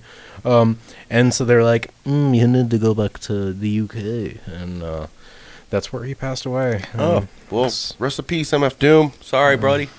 Talk about bad government. You have to have a license for a TV in the UK. Wow. Do you have a I think license? it's a license per TV too. Wow. You gotta be kidding me. Jeez. All right. Number 5. Am I gonna have to choke a bitch? Apparently isn't a scary threat to horny women over 30. Oh. They love it. Yes, they do. In my experience. Thank you, women over 30, for really knowing what you want and helping out. That's terrifying. I'm sorry. Thank you, cougars. But say, wait till you hit 40. Yeah, what's it then? It gets even greater. Manslaughter? Am I gonna have to If it's not, then you're not doing it right. punch me? Speaking of, you guys know Barstool? Dave Portnoy? at Yeah, that Barstool? sex tape. Yeah. You know what I'm talking about? Sex tape came out where he had her on a leash. Yeah. Yeah. Yeah, and she's filming it actually. Yep. I think she's kind of doing that kind of thing. Did Rappaport leak that? Because I keep hearing his name involved, and I don't know. Yeah, I know they got beef. I don't like Rappaport. I think he's a piece of shit. But I'm a vegetarian. Oh yeah. You are a vegetarian, right? Are you? Yeah, it's been 20-something years. Oh, really? Yeah, Wow. I'm a long hauler, I guess. Hell yeah. Yeah. Well, there you go. Good for you. I don't know. I just don't eat dead stuff. Well, I mean, yeah, that's a whole topic. I'm kind of like, I'm super, what do you call it, like consumer, like beef person. I couldn't kill my own beef. Probably, if I was hungry enough, I would. Don't get me wrong. I'd figure out a way to muscle through like skinning the damn thing and figuring out, make sure I don't like puncture, the appendix the intestines or something. Yeah. To spoil everything. Right. So anything it touches is bad now. Yeah, I'd probably be like find somebody that is more versed on doing that kind of thing, and I'd do it. I'd figure out a way because I do like fat and rendered when it's rendered on a fire, and it's really good. Sorry, probably no. I can do all that for you. I stopped eating meat because of the lack of interest in the flavor. I was presented things that were supposed to be like not world class, because I was pretty young. We're not talking about Wagyu here. No. But I was, like going to Damon's and being like, hey, this is like an amazing rack of ribs. And me being like, this is grizzly as shit. Oh, right. It's gross. And me being like, well, hey, tofu's super consistent. Yeah. And I enjoy it. So every bit of it tastes terrible. No, I'm joking. It's subjective. I like my tofu and my Thai food. When I make my own pad Thai, I still use tofu. It's the only time I buy tofu is when I'm making pad Thai. My Google saved places is all like Thai restaurants. It's incredible, especially when they have like Japanese like sushi also. Yeah. I know I told you about that. No free plugs, but I told you about that place in Avon Lake, right? Thai chili or Thai spice. Thai spice in Avon Lake. Send it to me because the best I'll have Thai one place chance in Ohio. Probably to experience it before I deport myself to Florida, so I can be Florida man. Yeah. Florida's got a ton of good places, but the best in Ohio is in Avon Lake. I'm gonna miss phenomenal. Melt. Unintentional. The Melt. The Melt Bar and Grilled. Yeah. You like the Melt? Oh yeah. I had I went there twice and both experience like I think it was raised up. Like people were like my expectations were way too high, and the first time I went, I got the War Pig, and it was a pulled pork cheese Korean barbecue kind of idea. Yeah, with the cheese. I was like, so this has a lot of cheese on it, and she looked at me like I was like. Of course, yes. Don't you know where you're at? We're at the Melt, like the cheesiest sandwich, So I'm like a single slice on each size of those. And I got barely like it wasn't melting, like dripping. I want dripping cheese. Damn That's it, why like you get the pictures. challenge. I was just thinking about that challenge. Is it what 5 pounds? I think I need to try that before I leave. I guess it's vegetarian. If you decide to try it before you leave, I will join you. Well, you can't eat cheese, right? No, I'm not vegan. Yeah. Oh, that's vegan. Yes. I've cumulatively, and since I've been vegetarian, I've probably been vegan for multiple years. Like there was times where I was associating with myself with people that were vegan and stuff, and so I was in the vegan culture. But for the most part, to me, any aspect of what you eat is going to result in death because of factory farming, because of monocrop. Whole other topic, obviously. Sure. I'm afraid of heart disease really a lot. So but actually not enough. You live in a bad place for it. Yeah, I know. I'm good. That's what it's going to be, and I can only hope that's what it's going to be. I don't want to, if I die of like sodium, instead of screaming, begging for mercy, I'm good with that. Speaking of sodium, I stopped eating I love Taco Bell. Like Maggie can probably even attest to my Taco Bell love. Yeah. I stopped eating it. Like I haven't had it twice in the last year. How do you eat Taco Bell? Like what do you allow order me there? to sub beans for Bean burritos? everything. Oh, okay. So you can be like, I want the meatiest thing, meaty, but then be like, I'll have beans instead. I'll have beans. And and it's cool. I mean, it's neat, but oh my gosh. I was having to take like a ton of blood pressure medicine, and now I'm down to like my doctor being like, well, you don't have to take it if you don't want to. Like, just, pay attention. Right. And it's like literally only because of Taco Bell. Like, there was that much, like the sauce. And right. Quit diet shaming, guys. You're no not, more diet shaming. You're not missing much, especially the Taco Bell in Vermilion. Yeah. Is atrocious. They were good the last time I had them, but the last time I had them was like a year and a half ago. Yeah, probably within the last like year, they've It was gone like significantly pre-COVID. downhill. Yes. COVID. All right, let's get Back to okay. memes. Oh yeah, back to the memes. All right, where you at? All right, number 4. Dudes in the 1700s hitting it from the back. Yep. I didn't understand this one.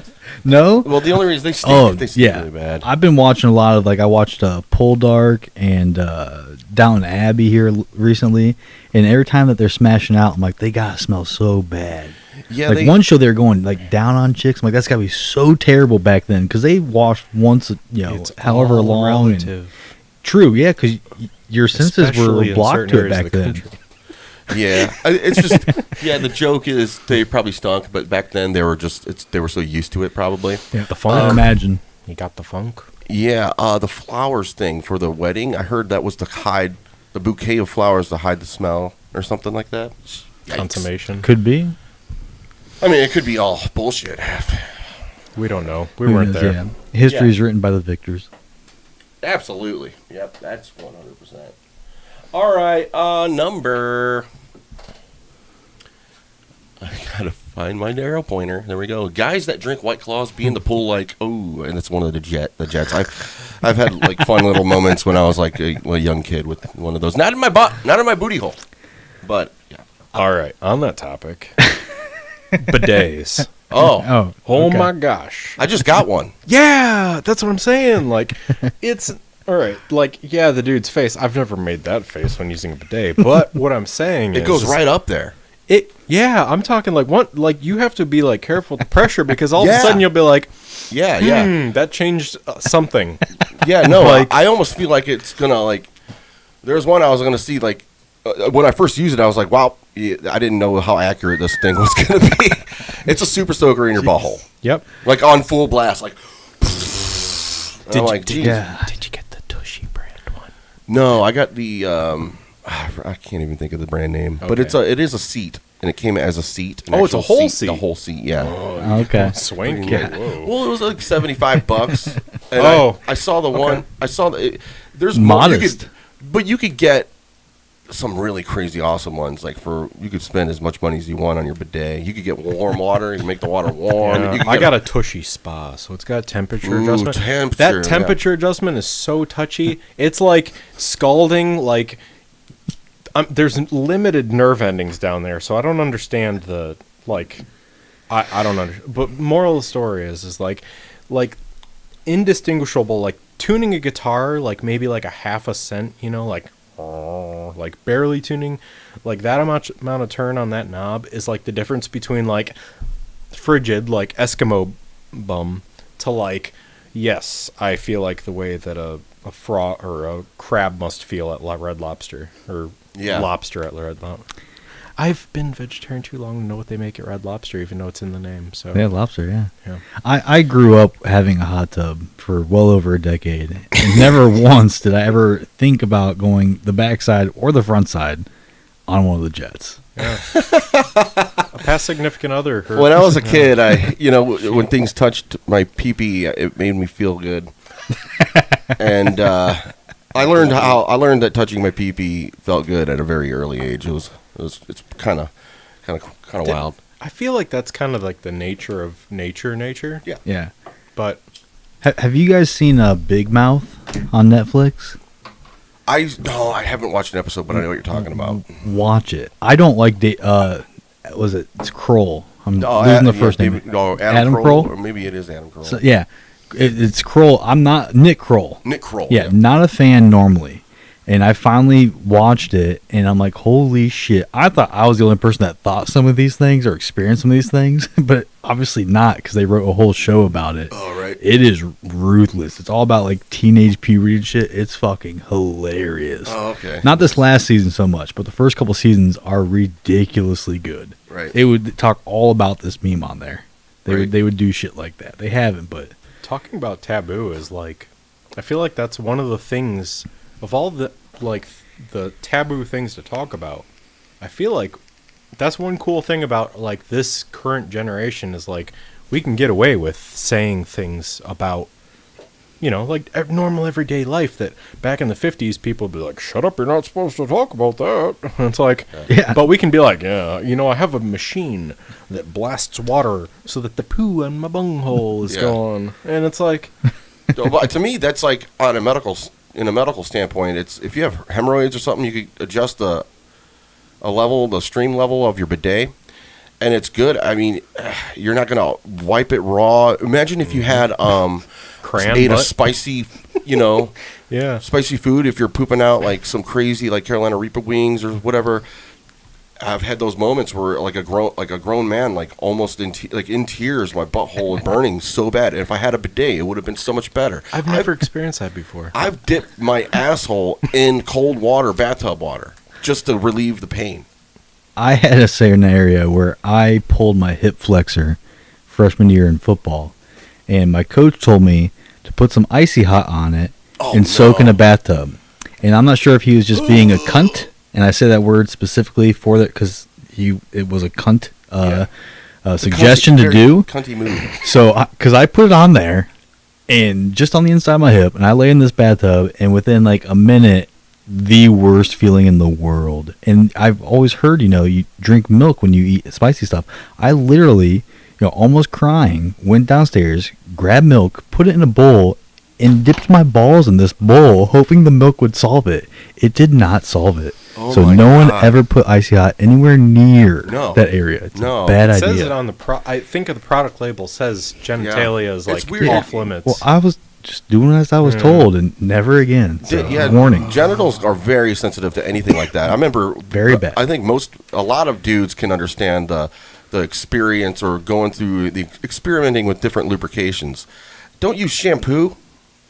Like I remember, and make sure you rinse that. Well, obviously, I was a young lad. I thought that's what spit was for. Yeah, spit is actually a really good lubricant.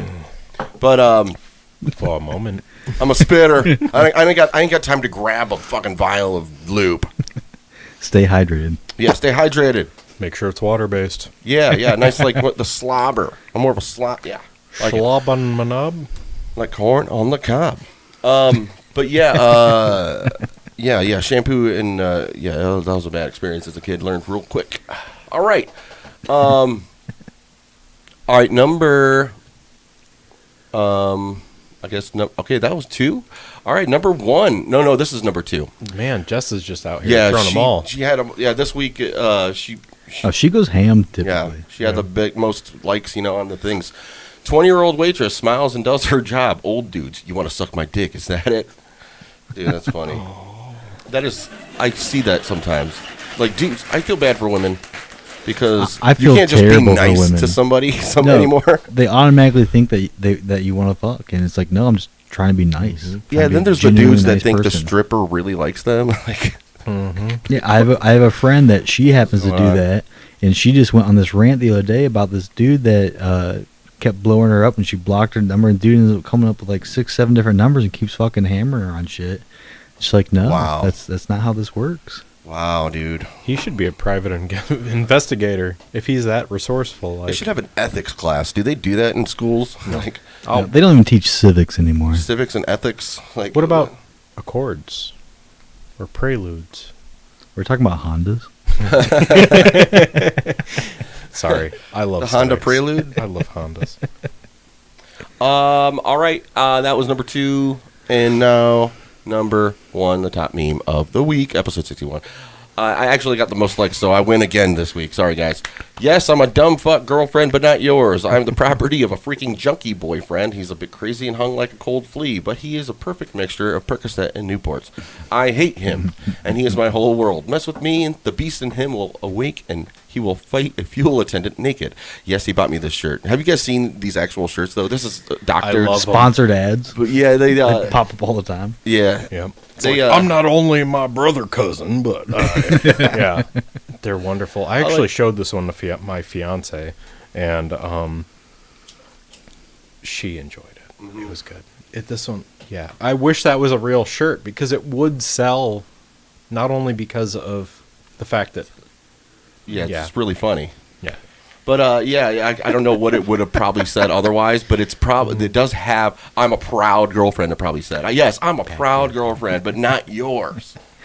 Have you seen the one where they doctored that's like this, and it's got a guy, I think it's like a Blue Lives Matter shirt or a military shirt or something. It says, I only get down on my knee to play for God and suck dick or something like that. Yeah, I was like, I own my wife, and I have my gun, and I own my wife.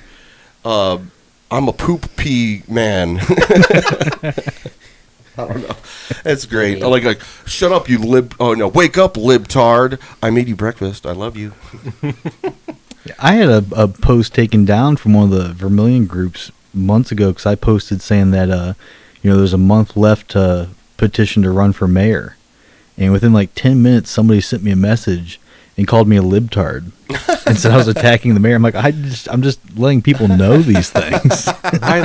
Isn't Jim? I would guess he's a Democrat. Based off of what I've seen, I would guess he's a Democrat. I mean, it's nonpartisan, but he's definitely an all-encompassing, like, when because I've on a very, very mild a very mild level, I know him personally, and he's a good guy, good intentions. So that kind of. I think we had one more bonus meme. A bonus meme of the day to end this whole thing. When you fart after he's dumped a load in your chocolate starfish. Yes, that was. Yeah, Megan and Jess post the most on there. Based off of this top 10, it seems like I should have one of my alts post some stuff. Yeah, if they were a 4-cylinder, they'd be cylinder 4 and 2. Keeping number 3 overheated all the time. Yeah, tuning joke. But yeah, dude, Warren, you came bearing gifts of tidings and great joy. He brought a guitar. He gave me a guitar today. The guitars. Yeah, so you're moving. Where are you moving now? Well, technically, I'll be working in Orlando at a place that cannot be spoken of. Yeah. You can probably guess it's a place that I will be working on rides and attractions and animatronics and fun stuff. Right. And I'll be living in Claremont. It's basically a combination of old swanky people and swanky people. So, I'm going to have a bigger backyard than I have now, which is cool. And, yeah. Oh, yeah. Yay. But, yeah, dude, super thank you for that. That's, Yeah. Yeah, I'm happy for Warren for this move in his life, but I'm sad that he's leaving me. Because we just are in the process tomorrow, starting up the literally Erie County Libertarian Party of Ohio chapter. And plan on him being one of our executive officers, and I'll be present long enough, but not. I wish I could see it through fruition. You'll always be a founding member, though.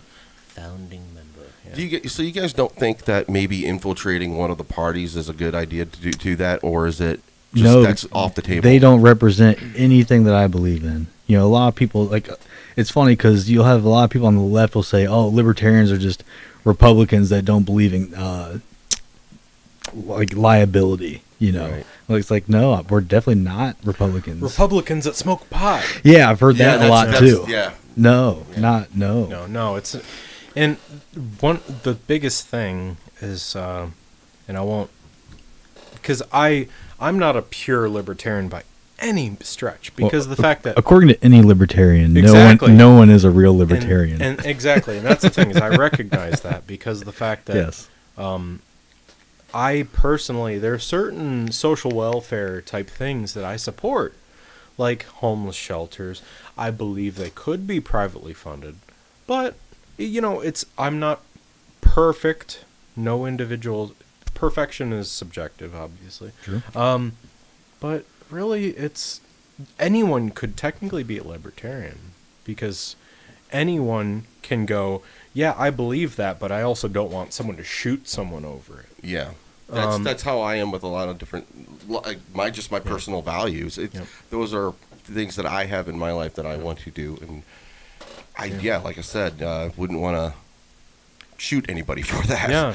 But at the same time, there's people that use the philosophy of the WWJD philosophy to, even though they don't believe in them, to justify the government's force to do that. And I'm like, Jesus fed the masses, but he didn't put anybody in prison for not.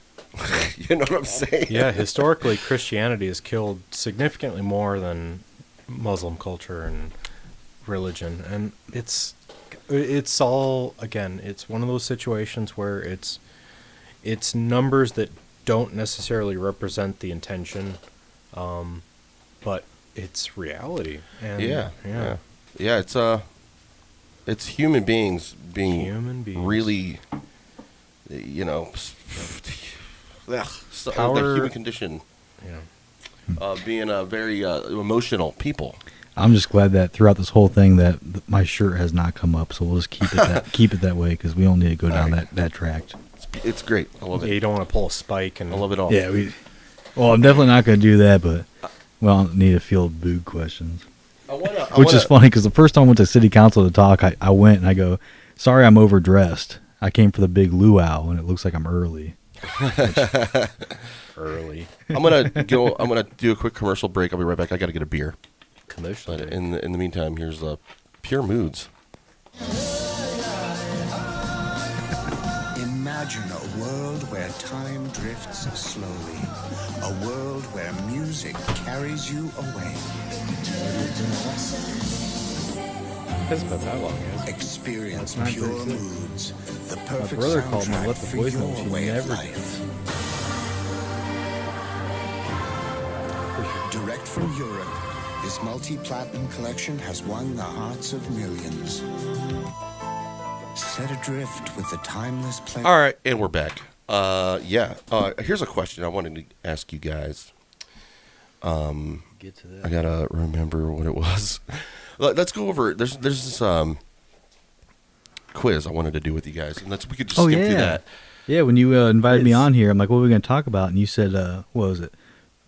Poop, farts, and piss." I'm like, "Oh, the Holy Trinity." Yeah. And then you said I had a quiz. I'm like, "Oh, great! You're inviting me on to take a test." Yeah, this is I actually took this quiz already, and I passed with flying colors. I'm apparently a very woke person. This is a woke quiz. Oh. It's how woke are you? I think it could spark really good conversation. So Obviously subjective. Yeah. It's going to be super biased okay. So here we go. Here's the woke quiz. Question number 1. Your apartment buildings... let me get this going here. Where is my pointer? There it is. Your apartment building's landlord sends out an email that the elevator will be out of service for some time and people will have to take the stairs. What's your reaction? Ask him for a discount on my rent that month. Right? I don't want to take the stairs. That's very ableist. Cool. I need the exercise anyway. Very positive attitude. Makes plans to move out. People with mobility issues won't be able to reach their units. See, I didn't even think about that. What do I care? I live on the ground floor. None of these. So I know what they're going for. It's easy as far as if you want to be woke, it's easy to do the process of elimination. He's a very selfish person, right? That dude. He doesn't care about anybody else. Plans to move out. That's a reaction like somebody just, wants to get the fuck out of there. I need my elevator. I don't want to take the stairs. It's like, well, you have to. Sorry about your luck. Cool. I need the exercise. Positive. I like that. I like that attitude. But I picked the people with mobility issues won't be able to reach their units because people tend to know who's in their building, kind of. Oh. I mean, I think the best neighbor is a person that doesn't talk to you, but yes, sometimes doesn't talk to you, but knows enough about you ish. Yeah. I mean, I don't mind if you just don't knock on my door all the time for like brown sugar. I had an old guy that lived above me that potted on my door, and he was like, he already looked drunk, but apparently he was out of booze, and he got on his knees and handed me money to get a bottle of vodka from the gas station, like vodka, like Kamchatka, and paid me $20 to do it. And I was like, you know what? Sure. You're like 90. You need get your fix, buddy. I heard got on his knees, and I did not expect the story to go that way. Oh shit! That's good stuff. I like that. praying to the What these bitches want from a nigga? That's funny, dude. I didn't even. That's my Freudian slip type thing. All right. But what do you guys think? I mean, that's what I picked. Yeah. We could collectively do this. Like, what's the best option? What do you think? Dude popping a wheelie in his wheelchair. Yeah. I mean, he probably is. If he can pop a wheelie, he's probably got balance. He could probably just take those damn stairs. He could probably do some fancy stuff. I don't know, but still, I don't even know he can pop a wheelie. If he lives on the 3rd floor, that dude, that sucks. Sucks for you. That just shows how ignorant I am because that never crossed my mind. That didn't cross my mind until it was presented to me. Yeah, as soon as I saw it, I'm like, oh, yep. No, that's why I That's said the one. ableist. Like, wow, you guys aren't thinking about the. And happy to admit it. Right. No, yeah. A police officer is apprehending someone, so you pull out your phone and begin to record a video of it. One officer asks you to stop filming. What do you do? Fuck you, First Amendment. You're not my mom. Ruled upon at the Supreme Court level already. Well, okay. Well, yeah, I got you. I definitely I agree. keep forgetting it's multiple choice. Pretend to stop filming, but really keep on filming. Keep filming, just like just right in there. None of these are stop filming. Keep filming. Keep filming. Is that a collective thing? Like, yeah, keep shirt filming? pocket. I think you should record all interactions with But police. you could like pretend to stop filming. I probably would have done that. I chose that just because I'm a sneaky son of. Because I just don't want to get yelled at anymore. I feel no need for it. Feel free to yell at me. I'm halfway because I always have shirts that have the stupid little dainty like short pockets. So if you drop your big phone in it, it's boop, and it's still looking out. So it's like, oh, so what's going on? That's one thing I hate about a couple of these Hawaiian shirts I have. No pockets. I'm like, motherfucker. Yeah, freaking. Because they are perfect for cell phones. Tommy Bahama needs to step it up. Yeah. What is more important to you? The life of someone who comes from the same country as you, or the life of someone who comes from a different country? Easy. None of these. They are both equally important. Life of someone who comes from another country. Life of someone from the same country. I don't know why they have the picture of the Vietnam war. How do you shoot women and children? Easy. You just don't lead them as much. Yeah, that's still great. When I figured out what that meant, like I didn't even know what that meant until like 5 years ago. And I was like, some guy that was a Marine that I worked with was like, I was like, what does that mean? Like in the movie Full Metal Jacket, he's like, you know, how do you kill women and children? Easy. You don't lead them in as much. He's like, well, when you lead somebody, you have to aim in front of them while they're running. And I'm like, holy shit, immediately got dark. The darkest joke, one of the darkest jokes I've ever fucking heard is in Full Metal Jacket, that joke right there. But equal. Yeah, they're both equally important. 100%. Is that, absolutely. Yeah. Cool. I had a feeling we would be succinct with that answer before we even saw the answers. Yeah. Is it okay to hate people who are not inclusive of others, or does that still add to the level of negativity in the world? No, yes. This is a complicated question with no firm right or wrong answer. Unsure. Go to the question again. Is it okay to hate people who are not inclusive of others, or does that still add to the level of negativity in the world? For me, I rely on my self-agency, like I said, like.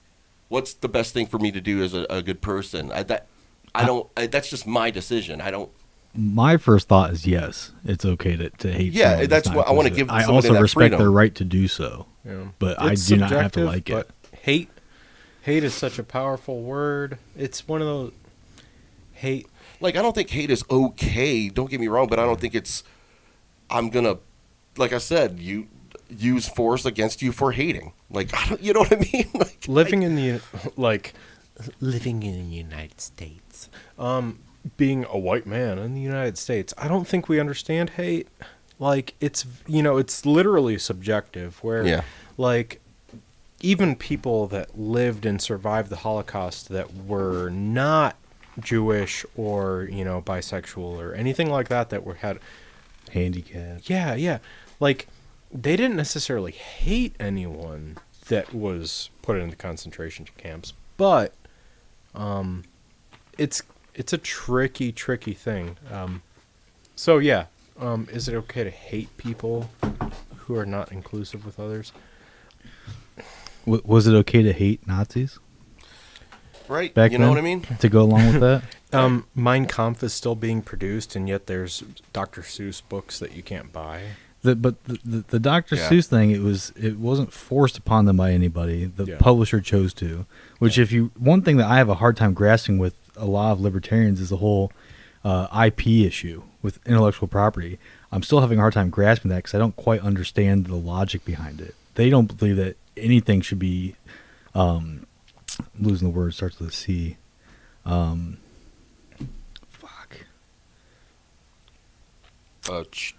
No, that it's yours. Chastised? Copyrighted. Yeah, they don't believe in copyrights. They don't think IP is a thing.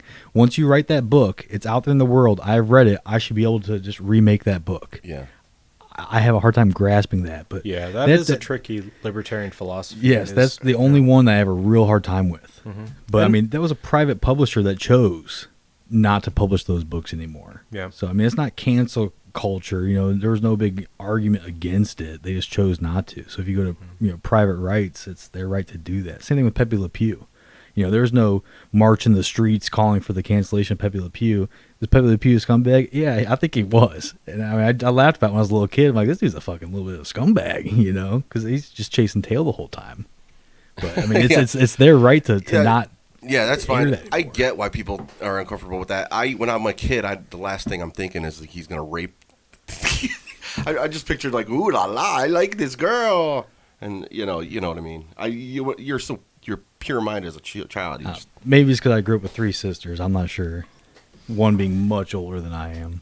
Yeah, it's weird. I have my own personal opinions about a lot of things that people are getting rid of for certain reasons, and because a lot of the times they're telling me that something's either wrong or offensive or racist, and I'm like, what? And they'll be like, this is why, and I'm like, I still don't get it. Still don't understand why, but okay, whatever. All right. Is it okay to hate people? So what do you guys think? It's a complicated question with no firm right or wrong answer. Unsure. It's okay to hate them. It's not okay to hate them. Yeah. Unfortunately, we're left with 4 options. 4 options. I will pass this one to Warren. Unsure. I'm sorry. Yeah. So subjective. Yeah. Who is this guy? Kaepernick. Colin Kaepernick. No, that's a pretty easy question, right? Yeah. You guys agree? That's Colin Kaepernick? John L. I don't think what? you could. Yeah, I don't know. Ice-T. I love this. I wish they put real pictures with the name. I thought that was Tupac. Okay, it's freaking Colin Kaepernick, guys. Come on. What are you trying to do? When is it okay to wear blackface? Never. None of these. When you are in the movie Tropic Thunder. That was an epic role. Yeah, he did a really good job. I mean, the writing behind it, the whole premise of it, idea, was great. That's why I find it hilarious when people actually speak out against it. It's like, oh, you don't get the whole entire premise of this then. Right. Casual Fridays at work. Any day. And when you are running for political office. I think my thing was anything you want to do. I mean, Trudeau. If you want to do it, it's up to you whether you want to suffer the ramifications of society shunning you, but that's up to you. It's all about an intent. I mean, because if it's respectful, like they're, the kids that are like, I want to be DMX for Halloween because he passed away this year. And like, so, you got a little ginger kid running around wearing like, very stylish clothing. And it's like, so who are you? I'm DMX. That's not very convincing. I don't know. Couldn't have darkened your skin a little bit? Intent is huge. Yeah, and that's it. There's a lot of times like people do something and they really were just, I guess you would say, ignorant. I don't even like calling it ignorance. It's like sometimes just innocent mind not really thinking about it, and I guess. Well, on the Bachelorette, or I don't know which one of those shows, the girl got like canceled from the show or whatever. I don't know, girlfriend or fiance watches it. But the girl, good excuse. Yeah, she went to like some party apparently where it was like supposed to be like southerny like plantation-y kind of like themed, and like that alone was enough to get her canceled. I don't understand the scope of that, so I don't understand what, like, were they having like the help, you know, like the dangerous like connotation of that? Were they having like that deeply themed? I don't know. Yeah, I think the intention is where if you're just slapping like black on your face and go, "This is what you look like," yeah, these guys are blue. then it seems patronizing, you're mocking, but at the same time, I think blackface is just as bad as people that patronize, like when Biden says, "If you don't vote for me, you ain't black." Like, to me, that's, I don't know. I still can't believe that doesn't get any like. In 30 years, it'll get looked back at. I hope it'll get looked at back at. I think it will. A lot of those things, even Sesame Street came out with some puppets, and they're POC black puppets, and they have like features that black people have. Dude, I think they're voiced by black people, and it's like you guys are regressing back to. Because a lot of the things that people calling racist now were done to make things more inclusive. Like Aunt Jemima, aunt and uncle were words to call slaves in the family to make them more part of the family, to make it more inclusive. And now that's racist. That's looked at as racist. And it's like, well, everything that you try to be more inclusive, it's like you could, 30 years from now, you're going to be like, yep, you fucking weirdo racist. Yeah. Like, why did you do that? The weird pandering, patronizing type thing? I just don't get it.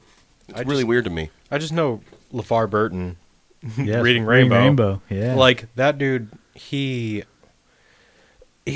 growing up in Vermilion, where it's like, you know, like 99.2% is like white, when it's like 150 people you're talking about. So you're talking about like a percentage of a person that is actually black. Mm-hmm. Like, growing up in this area, like, it was one of those situations where he, like, when I go to locations where I'm working with people, it's like I'm the extreme minority to a very, very specific percent. Like, you could literally use like who signed in that day to figure out the percentage.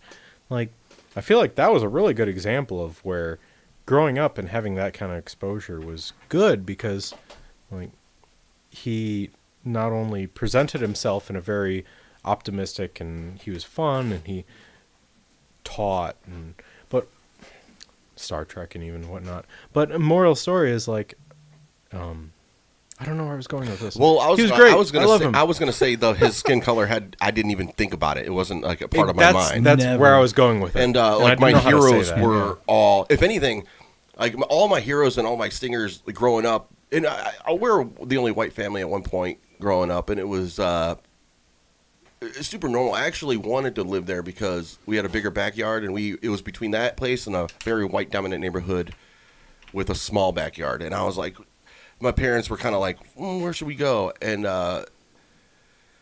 they made a comment like, we're going to be the only, you know, white people probably if we move here, and if we move there, it'll be more people. And when I was a kid, I was like, I want the bigger backyard.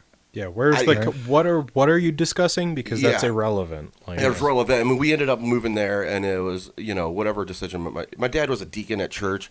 We had he was always like, just, it was, I don't know. Being with white people, you're always going to get like somebody's going to say something racist. Do you guys remember Nick Arcade? Back when Nickelodeon Arcade, that TV show they had, where they played like video games. The host of that, Phil Moore, was black, and I loved that show as a kid. Never once thought anything of this is what anybody looked like on the fucking show. This is the whitest conversation ever. It's like that. That's the privilege of being able to not. Yes. I never even thought about it. No, I just wanted to be on the show and play the arcade games. I wanted to beat the fucking wizard in the final battle. All my heroes were black. No, but it's and Michael Jordan, like, it wasn't like, definitely wasn't a thing in my mind. It was but now it's like forced onto you. Like, it's a constant thing in the media to check yourself and to be like, nope, it's a constant build. You're you're always going to be a racist, but you just gotta curb that. Every day of your life is a step toward the right direction. They just try and grind it into you. I mean, remember when Space Jam came out? I know it was Michael Jordan. I never once thought, oh, Michael Jordan's black. It's fucking Michael Jordan. Yeah, I didn't actually thought a lot of the singers. I thought Stevie Ray Vaughan was black. I thought CCR, John Fogerty was a black man. Before I saw who they were, I just assumed anybody that was awesome was black. Yeah, well, the whites stole music from the blacks. Yeah, so. But he was doing black music. It was, or as far as like, if you want to call it that, music written by black people. That music came from this very impoverished, oppressed culture that is the best music. I mean, rock and roll, baby. Gotta love it. Gotta feel something to have good music. Yeah, and even the good food comes from those, like, things like that. You know, mixing shit in a pot, whatever, all that. They make the best food. I say they, I mean anybody impoverished and, you know, anybody that's in the struggle back in the day. Could be Indonesian. Definitely not the British. Fried rice, yeah. or it could be whatever. South African, whatever. Yeah, like. So when is it okay to wear blackface? What do you guys think? Can we come up with a... Tropic Thunder. What were the other ones? Casual Fridays at work any day when you're running for political office? Never. None of these. I'm going to go with Tropic Thunder. All right. What do you think? It doesn't matter. I think the blackface in Tropic Thunder was genius. Yeah, Drew, you can just be like either if you want to pass it to you, just so it's hard to do because I did that last question. I passed it to Warren. Yeah, we could all have our own. I mean, if you don't understand how genius it was in Tropic Thunder, I feel bad. And it was satire, and the whole thing was the point that he probably shouldn't be doing. You know, it was fun. They were making fun of Hollywood. Yeah. It was fantastic. What does the term white privilege mean to you? White people are all racists. I know exactly this is the one that you're supposed to answer. That people who are not minorities in a culture have various advantages in that society. That's pretty much the answer. White people have it easy. Yeah. That's not what they're saying. No. So what do you think? It's that one? Out of those four choices. Yeah, out of those four choices, multiple choice. They kind of gear you. They're like, that's where you're gonna be. And like Drew mentioned earlier, like the individual is the smallest minority. So if you're willing to subscribe to a group where you have more power, you generally do have advantages. So yeah, the people who are not minorities in a culture have various advantages in that society. Yeah, like if you're willing to be a Bernie bro, if you're willing to be a Trumper, like MAGA, like all the way, you're probably going to find that you're a little protected versus the guy that goes, screw you both. Absolutely. Yes. So... And happiness, like when the Trump people loved, they had 4 years were wonderful with them. They were just loved it for 4 fucking years. It was like a... The only thing I liked about Biden, the only thing I like is the fact that it's people are a little bit not as pissed off anymore. I mean, there was a lot of pissed off people when Trump was president. So most of the pissed off people kind of just got quiet. Even though that's what it was. Still happening the same way. Yeah. It's like I kind of wanted to post like Biden Trump 2024. Oh god, the same. It's like thank you. Keep building that wall. A rainbow. Your fist. obligation. Yeah. It's your obligation, man. Just keep building it. All right. So yeah. Okay. What is your attitude towards immigration? There we go. None of these. Okay. A country should be cautious with who it lets in their borders. No one is illegal. Borders are arbitrary colonial recreations. Whatever Trump says. That's not the right answer. You're not going to be woke if you pick that answer right there. Not the right answer. Humans, not the right answer, Dio. Humans are not illegal. Yeah. There's no such thing as an illegal person. If we're considered a free country... Define here's where a question. That free country This is what I wanted to ask you guys. Yeah. It was with the welfare state. We should end it. Yeah, but with the welfare state, if that's just obviously we should end it. Which is some would say that's a super alt-right thing to say, but it's not. It's not. But I know it's not. But I'm an alt-right Nazi because I don't believe in giving free things to people. In my head, I'm like, well, let's make the walls as high as you can make them with a welfare state. But that's my reaction to the government interference in my life. That's my chip on my shoulder. I can't help but feel contempt with the goddamn when that happens. I'm not saying I'm obviously responsible for my feelings and my emotions and how I feel. Like, dude, I love it. We could drill this and we could beat the dead horse about I love everybody. Like, the concept. I'm just saying anybody that pays taxes, I could see them being pissed about something. I don't care what. Yeah, maybe we shouldn't pay taxes then. Government obviously has no issue printing money. Just they don't need me to pay taxes. Just print more money. That's what I'm saying. Without borders, I don't really know. Like I said, I'm a non-aggression principle, man. I'm going to be locked up. I'm going to be like Gandhi, like just sitting in prison. Like I'm not going to fight. Like I'm not going to shoot a cop. You know what I'm saying? I don't know. But I definitely understand why people would want a border with a welfare state, for sure. I just totally understand that. In my head, I could be like, how do you control that? If they're going to be, give them a social security number, I guess, and see what happens. I don't know. That was Ron Paul's big thing, is to help with the immigration crisis, is to end the welfare state. Yeah. You wouldn't have as many wanting to come over here, but also with these illegal immigrants, again, no human is illegal, is the process to get in here is ridiculous. We should go back to an Ellis Island style of immigration, especially if these people are trying to seek refuge, these refugees. It's crazy. People don't like that idea, though, man. I understand that. I get that. People don't like a lot of ideas that I have. Yeah, I like hearing people's ideas. Like, even I don't care where. Like I've kind of stopped preaching. I'm not like I think once you get overzealous, once you learn about you hear Ron Paul, and then you dive into these economists and people talk about Austrian economics is the only economics that matter.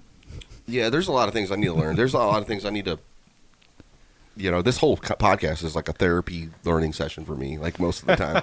I should have a free book for you here within a week or two. Oh, nice. I got a couple cases coming. Hopefully it gets here before Warren goes, because I promised him one too.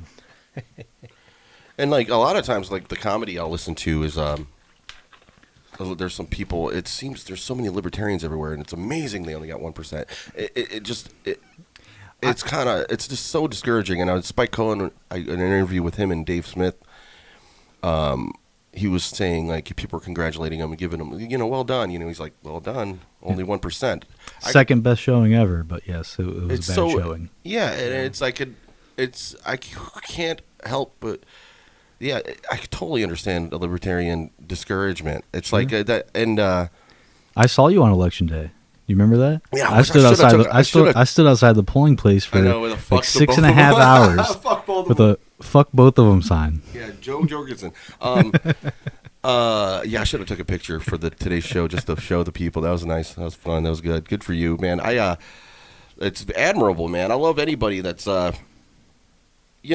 that just pushes this. The more I see it, the more I want to do it. So that's why I do the show too. So hopefully, I got a lot of diverse people that watch this every now and then. So hopefully, we give them a little taste of everything that they're watching. That we're not crazy, Nazis, or we're not like a bunch of like liberal fucking weirdos or either. And definitely not fascist. I mean, that's one thing that all I can do is try and educate people and tell people what the liberty movement and everything's all about.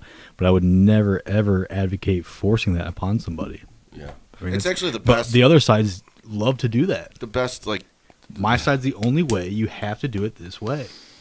The best philosophy for to run the country that's ever existed in human history. I think the Libertarian Party needs to. That's what I was thinking about. It seems more practical to just infiltrate one of the parties somehow, but I just think I don't know how that's even possible. Everybody's compromised. Everybody's getting paid by somebody. Ideally, I would love to see 6, 7, 8 different parties. On the ticket. Yeah. Because the Democrats and the Republicans do not encompass even themselves. Divide and conquer is so effective. Yeah, it is actually. It is like probably it's sick. It's evil, but it works. Your Bernie bros are definitely not Biden fans. Your true Bernie bros are not Biden fans. And I actually respect, I'm not a fan of Bernie or his policies at all. Obviously, someone that loves liberty does not like socialism or anything towards that. But I respect the shit out of him because he's principled. Yeah. I will respect He's someone consistent. that's principled. Very consistent. Over, even though I don't like his ideas at all, than someone that just goes with the ebbs and flows. That means nothing to me. All right, the 9th question. There's a 15-question test, so don't worry, guys. It won't go on forever. But sure. When should people go to jail for nonviolent crimes? Never. Yeah. No victim, no victim, no crime. Yeah. That was an easy one. Does a person have a right to practice a religion of his faith if his faith is oppressive to women, homosexuals, or transgender people? He has a right to practice that, but not actually do it. You know what I mean? Right, like to like people. Like, what do you mean, like the cake business? What about that? I mean, yeah, you have. I mean, that's not oppressive towards people. Him not wanting to make a cake for him, he's not oppressing anyone. Yeah, those willing to practice with him. Oh, I gotcha. Yeah, I mean, especially the subsequent lawsuits that came after that guy. They knew he wasn't going to do business for them, and they keep coming to him. Yeah. So, it's not oppressing. So okay, that's what we gotta like the terminology and really get a. We need the America needs to have a fucking dictionary, and everybody's going by the goddamn definitions. Yeah. Everybody needs to agree on a definition of shit. Well, what's oppressing? I mean, like with this one, I can't remember which country it was. Was it Syria? Somewhere in the Middle East, we're talking about they're throwing gay people off of like roofs and stuff, killing them. Yeah. And they claim that they're Muslims. All right? Do they have a right to practice being a Muslim? 100%. Do they have a right to throw somebody off a roof? No. No. Yeah. Right. I mean, that's. So what's this? It's called no, right? We're agreeing on no. I said yes. Oh, you said yeah. Okay. Well, like I said, they have the right to practice the Muslim faith. They don't have a right to throw gay people off of a roof. Yeah. Okay. Yeah, and everything. That's how they interpret it. Yeah, that's why there's been various editions of the Bible even. Yeah. Dominations. Yeah. Like Warren said earlier, there's been far more people killed in the name of Christianity than any other religion. Right. Maybe combined. Yeah, it is the biggest religion in the world. Spanish Inquisition. I think it is the biggest religion in the world right now. Oh, Muslim? Christianity. Oh, is it? Yeah. Okay. I believe so. I think I looked it up once. I'm atheist. I don't know. I think Judaism. I think they're all bullshit. I think Muslim is number 2. I think Muslim might be number 2. Judaism might be 3. Buddhism's got to be up there. That's a practice more than a religion. Yeah, because Chinese Buddhists. Yeah. I don't know. I don't know if that's a religion though. Yeah. Buddhism, I think it's like a practice or something. Because I heard of Christian Buddhists. It's kind of strange, but I don't know much about it. I think Buddhist is it Buddhism? Is that it's a religion because they have the. I think it is Buddhism. They have the Mahabharata. Isn't that their religious book? And the Bhagavad Gita. I don't know. I'm sorry. I don't know shit. I like Big Macs. I'm referencing back to 8th grade. I like Big Macs and Buddhist on boobies. the Washington D.C. trip handed me a copy of the Bhagavad Gita. Yeah. So I read it, and I'm like, "What is this from?" I'm like, "Oh, it's part of the Mahabharata." Yeah, that's another thing about there's so many like philosophy and like political type discussions we'll have in the show, and at the same time, I'm such a consumer dude, bro, fucking bimbo knucklehead that's just like fake tits, big asses. I love the smell of gasoline. I mean, you even have don't forget Pastafarians. That's a recognized religion in some places. Nice. You know, the big spaghetti monster in the sky. Exactly. Did you know their official garb is full pirate regalia? I did not know that. The official dress of Pastafarians is pirate wear. Oh, that's awesome. Yes. Yeah. Hell yeah. I watched a documentary on it. It's wild. All right, we got does the person have a right to buy? Yes, we'll just say is that yes, probably. Yeah. I mean, are we trying to get the answers correct for the quiz? Yeah, I know that's okay, right. Okay, yeah, so the answer is no if we're trying to get the answers correct. Yeah. I know what you mean. I know, man. I was I actually did choose these honestly, and when I did it, so I was surprised by the outcome. What is a microaggression? It's a new made-up thing lately, but I understand the logic. Yeah, I totally get it. You know, and they make fun of it on South Park, and South Park is fantastic when it comes to stuff like the stuff with token with Stan's dad when he was on Wheel of Fortune, and he said people that annoy you. Oh yeah, and he said that one word, and it ended up being naggers with an A. Yeah. And then he goes on this huge thing, apologizes to Jesse Jackson, kisses his ass and all this stuff, and finally it comes down to the end. Is Stan just goes, I just don't get it. And I'm like, you know what? That makes sense. I just don't get it because I am not that person. I've not lived through their experiences. I have no idea really what they go through. I have, my idea from my viewpoint, but it's nowhere near what they really experience. Right. So Yeah. It's what are the choices here? All right. The choices. What is a microaggression? I guess it's like, how do you feel it is? Anger directed towards small things. I like that because that's somebody like me that would be like, yeah, isn't that what it means? You're like overreacting, guys. These little cars, these little cars we played with as kids. Oh, geez, that's not the right answer. Unsure, a subtle, and this is probably the right answer. Yes. A subtle and unintended comment or action that has negative impact on a group of people. Obviously. That's obviously what it is. But it's like, that's the people that one didn't even give you really a chance for any other answer. Yeah, I know. They were just so obviously wrong. Yeah. And there was like, you really have to be a piece of shit or something to like some of these questions. Like, whatever Trump says, yeah, build that wall. Should transgender women be allowed in women's only clubs? Locations and activities. See, well, this goes back to, in my opinion, if it's a private entity, that private entity should pick whoever they want to do business with ever. And this has nothing to do with trans people or really it's whatever they choose. I love that attitude because it's so a matter of fact, and it's always there's so non-prejudicey type of philosophy behind it. It's always. It's like because how are you going to change the way people think? I don't know how I guess you maybe can. I don't. It takes a lot of years and years and years to trying to get a civilization to be on the same, like anywhere close to get the culture to be. I don't know. Yeah. I mean, leave the free market free. So say a scenario, there's some club and they're not letting trans women in there.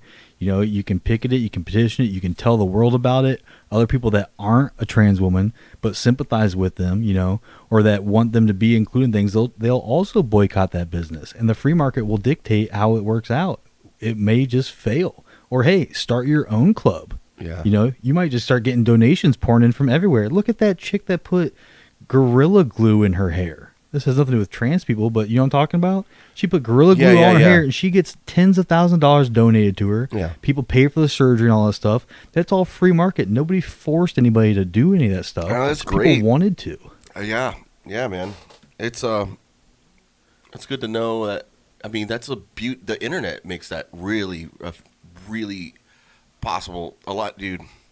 Yeah, you couldn't do this 20 years ago. No. What? Maybe a small group of locals might find out about it. Or it would take like a big corporate like media source for you to like get anything. Yeah, if you got lucky, Channel 5 Cleveland News might pick it up, maybe. Yeah.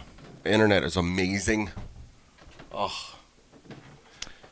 Perfect timing. Warren's going to disagree with me on this. Yes. Should transgender women be allowed in women's only clubs, locations, and activities? Yes, no, unsure. It depends on the situation. I chose that because it's like, there's some places where it's like, if it's a sports event like WNBA, there's like, but I think the amount of like men transitioning into women they're obviously a minority. There's not a lot of people joining basketball teams. They act like it's a epidemic of like burly women like dominating sports. There's like few stories out there, but I don't think it's like I think it sucks for those schools if you're a girl and you've been working your whole life and then a dude transitions and just owns it and just dunks in your face. Like I don't know. I don't really care, man. I don't know. Even with the military, I don't care. Like, as long as the individuals involved are consenting. Boom. Can you get like, I'm sorry. Yeah, as long as the individuals involved are consenting, it's kind of, it's mute. It's right along the lines of what I said. Yeah. So I guess with our choices, it'd be the bottom left one. Yeah, is the only one that situation. really represents what we're talking about. Wrestling is like scary one because you could have where the match is made in a situation where no one is being privy to the name of the individual. It's mostly weight based and stuff. But then you get a guy that has basically been Whatever. But someone that's been effectively doping for their entire adult life, and then they become a woman. That's wonderful. If they want to be a woman, that I 100% support that. No person should be stuck in a body they don't want to be in. But if you look at like Tour de France and stuff like that, if someone's been doping, they treat that extremely seriously. So if someone's had testosterone present in like the quantities that are available to a pubescent boy, and they develop their muscle and their architecture based on that, and then they get presented into a situation with women that did not have that privilege or whatever you want to refer to it as situation. Yeah, that's messy. That's dangerous. Yeah, it's scary. I also think that steroids should be legal, and I mean all drugs should be legal. But especially, how much more exciting would baseball be if they allowed steroid use? I mean, look at the big years for baseball was the Sosa McGuire years. Dude, we just had like that'd be fantastic. 8 boomers turn off the show after you said that. all drugs. That's a loaded thing to say to somebody that's over 50. Yeah, well, I mean, I've had a lot of people reach out to me. I don't know if they watch the videos or what, that see me at city council, people I've never talked to ever in my life, never imagined I would, to try and help out with various things. And some things I will help out with, and some things I absolutely won't because I completely disagree with them. But someone brought up, maybe we should get on the ballot to decriminalize marijuana. And I'm like, yeah, how about we decriminalize all drugs? Yeah, I'm like, but no one's going to agree with me on that, so we can stick with just the one if you want. I know when it comes to where money goes, they shouldn't have that money for that thing anyway, but I'm just saying I would rather, I hate talking like this because it's already stolen from me, so it's like and then it's like, and then at the same time, if I go, I'd rather the money go to this, it's like now I'm playing to their fucking rules, but just for sake of whatever, I'd rather my money go eliminate the DEA and all that money go to free fucking rehab. Yeah, sure. I mean, that's what Portugal did. Portugal decriminalized all drugs, and they made it mandatory that you had to offer various mental health facilities and stuff for those people to help recovering addicts. Is addiction, a disease? I believe it is. Yeah. But I don't think that to fix that is to shove people in a cage, especially when you shove people in a cage where drugs can still get in. I don't understand where there's you just created another problem. I just don't get it. I don't even get jailing people that don't pay their child support. It's like, now he really ain't gonna pay it. Right. Like, well done. Yeah. Fix that problem. Yeah, I thought they outlawed debtor's prison. It's the irony right? Yeah, it's the irony of going to prison for tax evasion is then you live on other people's tax paying. Yes. So it's like, did you win? Like what if there was a monopoly tactic where you could be like, I'm going to lose, but I'm going to lose in a way that the rest of the players are supporting me. I'm not dead. Like, I'm just, I get a meal, I get a bed, I get buddies, Like, and you have people that do that. You have people that will go commit, small crimes just to get a warm place to sleep and all that stuff. Yeah, I've heard of homeless people that will intentionally, like, when they're like, all right, I'm in Minneapolis, and next week it's going to be negative 15.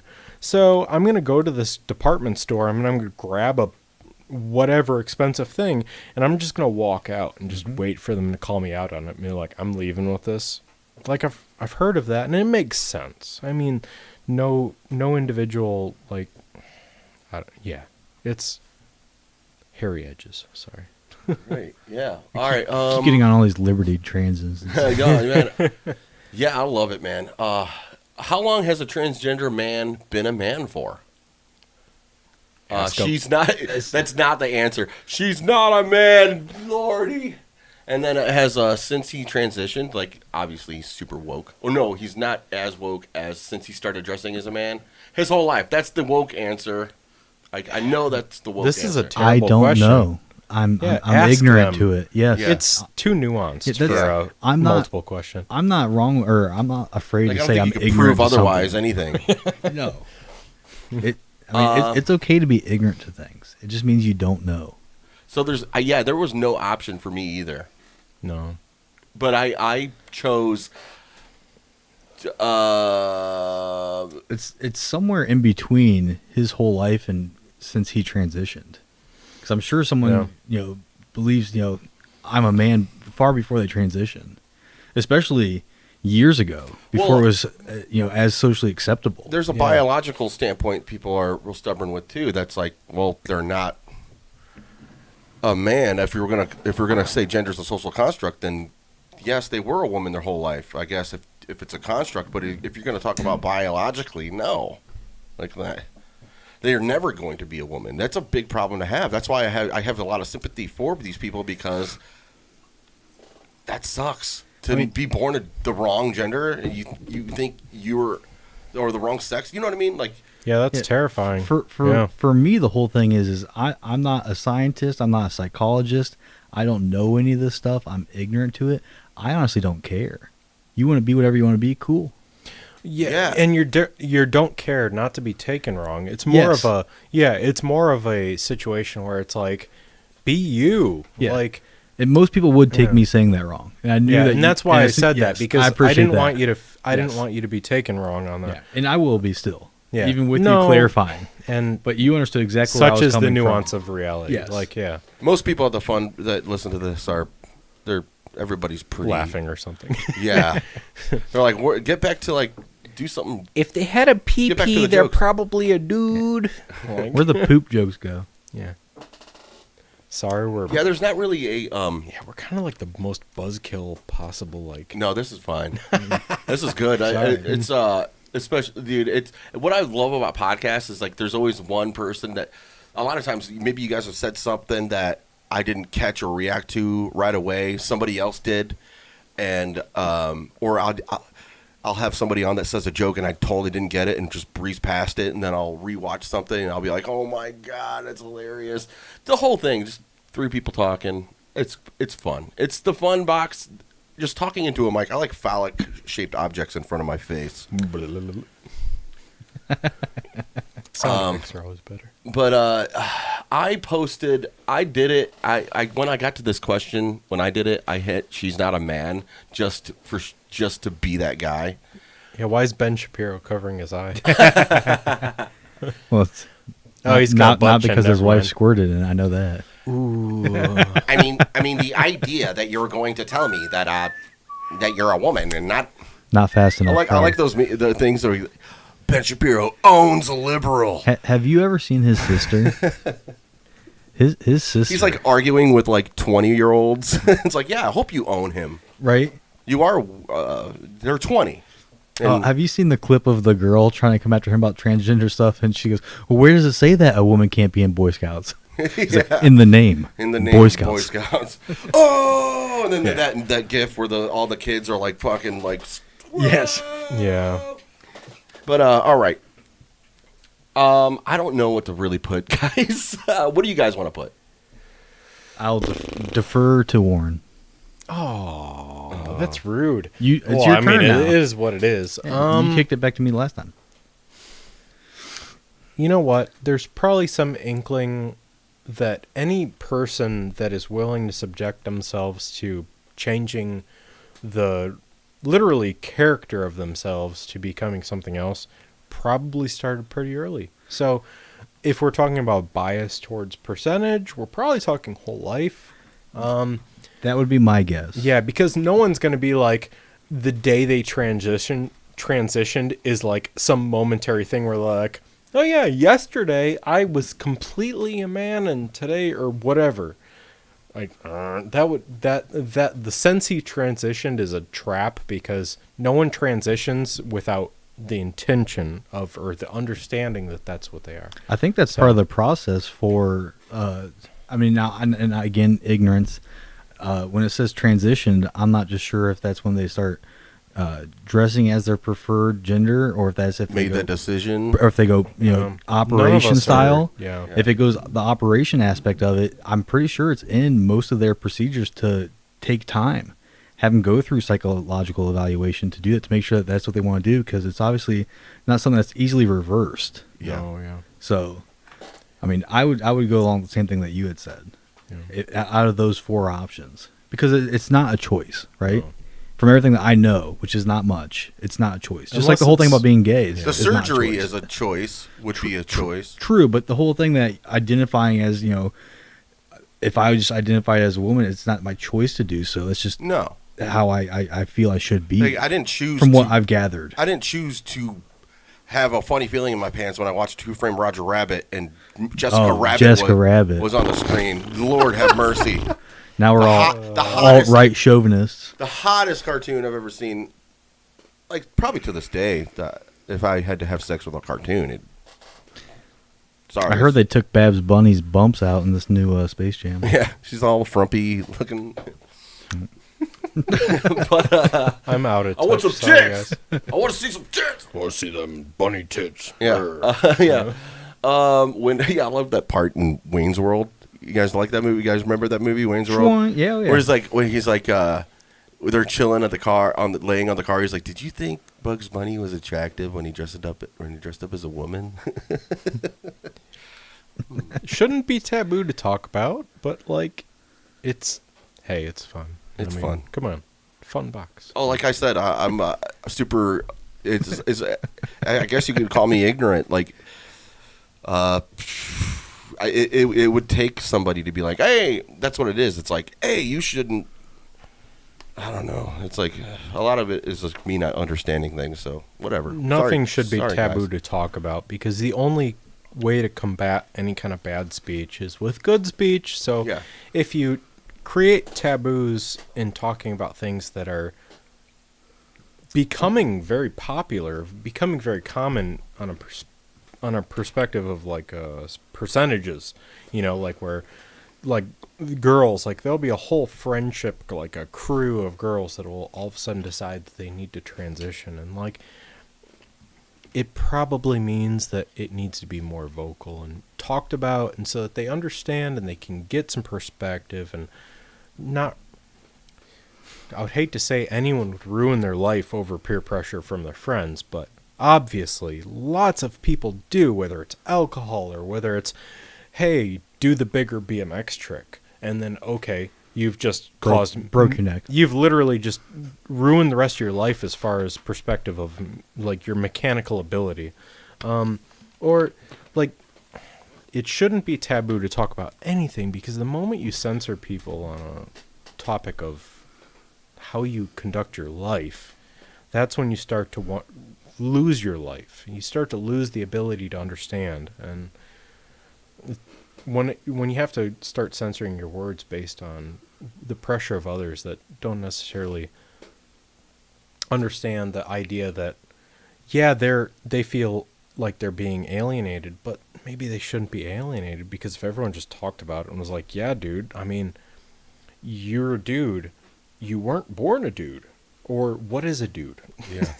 Well, that's why I love. I'm a dude. You're a dude. We're all dudes. She's a dude. We're all dudes. Yeah. Dudes. Hey, that's why I love the First Amendment, and that's why I think the Bill of Rights is still to this day one of the best. To me, it's still an advanced philosophy. When you look at other countries and people look at it, it's so antiquated, and it needs to, we need to do this, and it's like, is it?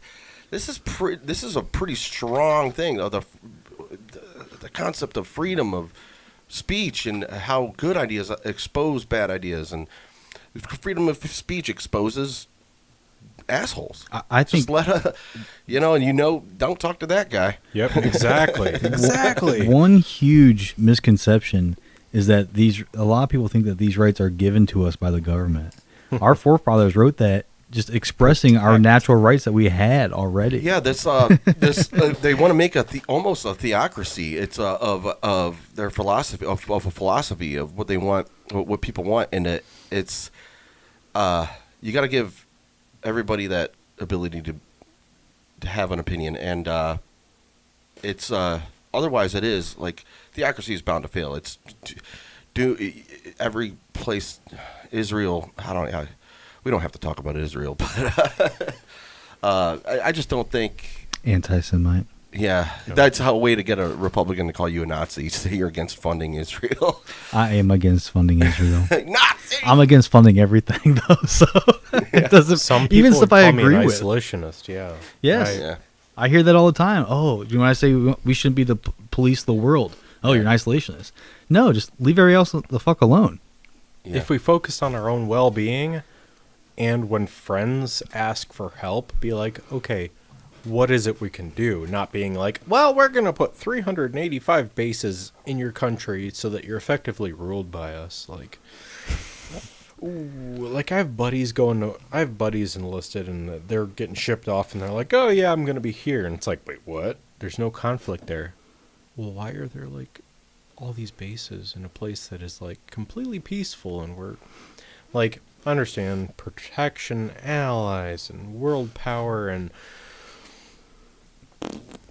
yeah, it's complicated, man. When it comes to foreign affairs, dude, I learn something every day, and that's what I kind of hate it. It's like ignorance is bliss, man. It's a lot more fun to be like, I watched Nickelodeon. Yeah. I want to see who's slimed. Yeah. Yeah. I love that meme, that says, how dare they put their country in the middle of all of our bases. Yeah. You seen that one? All right, what is this one? I don't know if we're going to go Since on. Born. Since Born is the closest, if we're talking about percentages, I would say whole life. His whole life. Its whole life. We like saying his is just a trap alone. Humans. It's just now we're not woke. Yeah. It's the same thing with race. There's no race. It's just like people. I feel like you hit next and it's like, wow, way to be asshole. Like, yeah. All right, 14. When organizing an event, who should be able to attend? Everyone. Those with the financial means to do so. None of these. Able-bodied people. Wow. I love the pictures they use. This is entrapment. Form of a it doesn't even give my answer on there. Yeah, when organizing an event, who should be? I know it's anyone I choose to if it's my event. Yeah. That girl's clearly wearing fake glasses because no one pays for. I chose none of these, so it's a good look though. So none of these answers are so none of these is probably what we're gonna choose, right? Yeah. Yeah, they don't have my answer on there, so none of these. I mean, everybody is like probably the better direction, but none of these is the more like, yeah, there's too much like coercion, like trying to force you into a ideology. Yeah. None of these. None of them. What is your first reaction? This is the last question. What is your first reaction when encountering a cisgender, heterosexual, white male? Is it at a ball game? High five. Greet him as you would greet any other human being. Spray him with lemon juice so he doesn't come near you again. Or is he dangerous? Or none of these? I just greet him as you would greet any other human being. I think we all agree with that one. It doesn't matter what someone is. They're a human being. Yes. Treat them. Yeah, I do not get to anything else besides that. Show me my results. No emails, just show me my results. You are totally woke. That's what I got. And, Does it give you a percentage or anything? Or? I don't think so. That sleeve, bro. Are those grapes? Who knows? They look like the big old grapes from Ferngully. Those glasses, the cheapy like ones that they sell at the gas stations. There's some really nice knockoffs of God, those have a name. Quizly.co. I thought it was BuzzFeed at first. So I was like, what are those? Horned glasses or something? Something horn? Do I have a better mustache than him? You have a good mustache. I like it. It's the only facial hair I can grow, so it's like it definitely I gotta do something right. You have a more of a distinguished. Very distinguished. I have to trim up this beard here soon, I imagine. A lot of kids, a lot of people back in the day, they like right out of the gate, the first thing they're able to grow, they'll grow a mustache usually. Yeah. That's my nephew right now. So you'll see like 20-year-olds with mustaches in these older pictures. Like, is that a 40-year-old man? Like, no, he's 20. Yeah. Or is that a cop? Yeah, is that a cop? And when I worked at Cedar Point, like all these, I would work alongside these like internationals and like my and all these people, like, they'd be like, "Are you like 40?" Because I'd be wearing like the typical Cintas style uniform, and like I was very like, you know, respectful and bland. And so you meet these people, and they're all like edgy and weird, and like you can tell they popped out of high school, and they were like, "I'm doing something fun for myself." And like when you're like respectful to them, they're like, "You're old." Yes. It's like boring. I don't get it. Me neither, man. Oh my God! You know what, guys? We've been doing this for over 2.5 hours now. Oh wow. Okay. Yeah, so that's a really good podcast. Even though there's so many more things we could talk about, which it sucks that you're moving into Florida, right? Florida, yeah. I'll be in Claremont, and yeah, May 3rd, I'll be like fully committed. If like, you have a computer wherever's going on, I would love to do a Zoom episode with you. Sure, yeah. I mean, the one thing I'd love to, I'm so excited to experience is that like Florida right now is very, like a lot of people refer to it as like almost like Wild West, because they're not doing masks, they're not doing all this stuff. But then when you talk about private businesses and they're like, "Hey, you have to wear a mask, you know, please wear a mask," or "If you wear a mask, you're not allowed in here," which I saw when I was down there. It'll be interesting. I'm excited for it. Yeah, honestly. The change, embrace it. Yeah. Yeah. No. Yeah. Embrace the best thing to do with a challenge. It's an intimidating thing, even starting anything new. Yeah. So it's but you got to kind of just dive in and swim. I've lived in 44089 my whole life. Yeah. Oh wow. Literally. I'm sorry. My childhood home I can see from the roof of my current house. Yeah. Only reason I can't see it from the ground is because the railroad tracks. And like. So yeah, a lot of people just want to be a big fish in a small pond, or type of So thing. to pretend I have these big vast ideas when I've literally my childhood home is like it's right there. It's like which. So yeah, I'm excited to see what happens when I actually like break out of my comfort zone and embrace it. And I don't know. Yeah. Who knows? Maybe I'll cry every night. Whatever. I hope not. Well, even if I do, it's it's going to be a growing thing. See, I was content with being a small fish in a small pond, and I do not like myself in front of all these people. Yeah, at city councils and stuff. Yeah, I kind of like but being able there's to like blend. Like almost no one else speaking out for liberty. Yeah, and I feel it needs to be done. You know, I met a good friend doing that actually. Yeah, had another guy. Everything he spoke about was, libertarian base. It seemed like. So I reached out to him. Come to find out, he was the chair of the Lorain County Libertarian Party. Yeah, that's like one that thing, makes sense. One thing I think needs to change, or it's not going to change. Libertarians are so opinionated. Yes, everybody is, even amongst ourselves. More, yeah. Well, I am more critical about a lot of libertarian opinions because it's affecting the cause. If I think it's affecting the cause or not, So, obviously I'm doing what I can. I could probably do more. Obviously, we all could. Yeah. But. Cheers to you guys for being voices for that. One of the best causes, I think, in human history. So, cheers. We'll cap this off. We'll thank you guys for listening. Thanks for having us. Yeah, thank you. I appreciate it, Rob. Yeah, you're welcome, man. This is pleasure is mine. My pleasure. And show your gratitude for these fellows. Send them a message, thank them, or whatever you guys got to do. Encourage them, and if anyone has libertarian leanings and lives in Erie County, feel free to reach out. We are having our organizational meeting tomorrow night. You can be a founding member of the Erie County Libertarian Party of Ohio. Yeah. If you feel disenfranchised, if you feel like you are, I was a Bernie bro, which that's not a negative connotation at all, because. Like, literally, I supported the idea of Bernie because of the fact that when I watched him, I was like, this dude is a guy that loves humanity. Yeah. Sure. Find no fault in that. Exactly. So, if you feel that way... Yeah, he got screwed. But you feel like, you feel like he got screwed, and then you watched 2016, If you Big feel time. like he got steamrolled and like, wait, Hillary got nominated after That's that? what I'm saying. It was proven the DNC fucked him, Like, if just you're like the gonna- if you're Republicans gonna fucked be a left Ron. guy, just be a left guy. Be consistent. Man. But yeah. That's but- why there should be 6, 7, 8 parties. Yeah. Yeah. Exactly. If you feel like you have no home, if you feel like you've been disenfranchised, if you feel like you have had where you're talking to friends about a topic and it's not feeling right and you feel like you're a little bit independent from them, the worst case scenario is you look for libertarianism and you go, you know what? I'm not right. The best thing that happens with that is that you've contributed to that local area. You've given your input. You've made it so that, hey, you've risen something that is going, hey, let's deviate from the norm.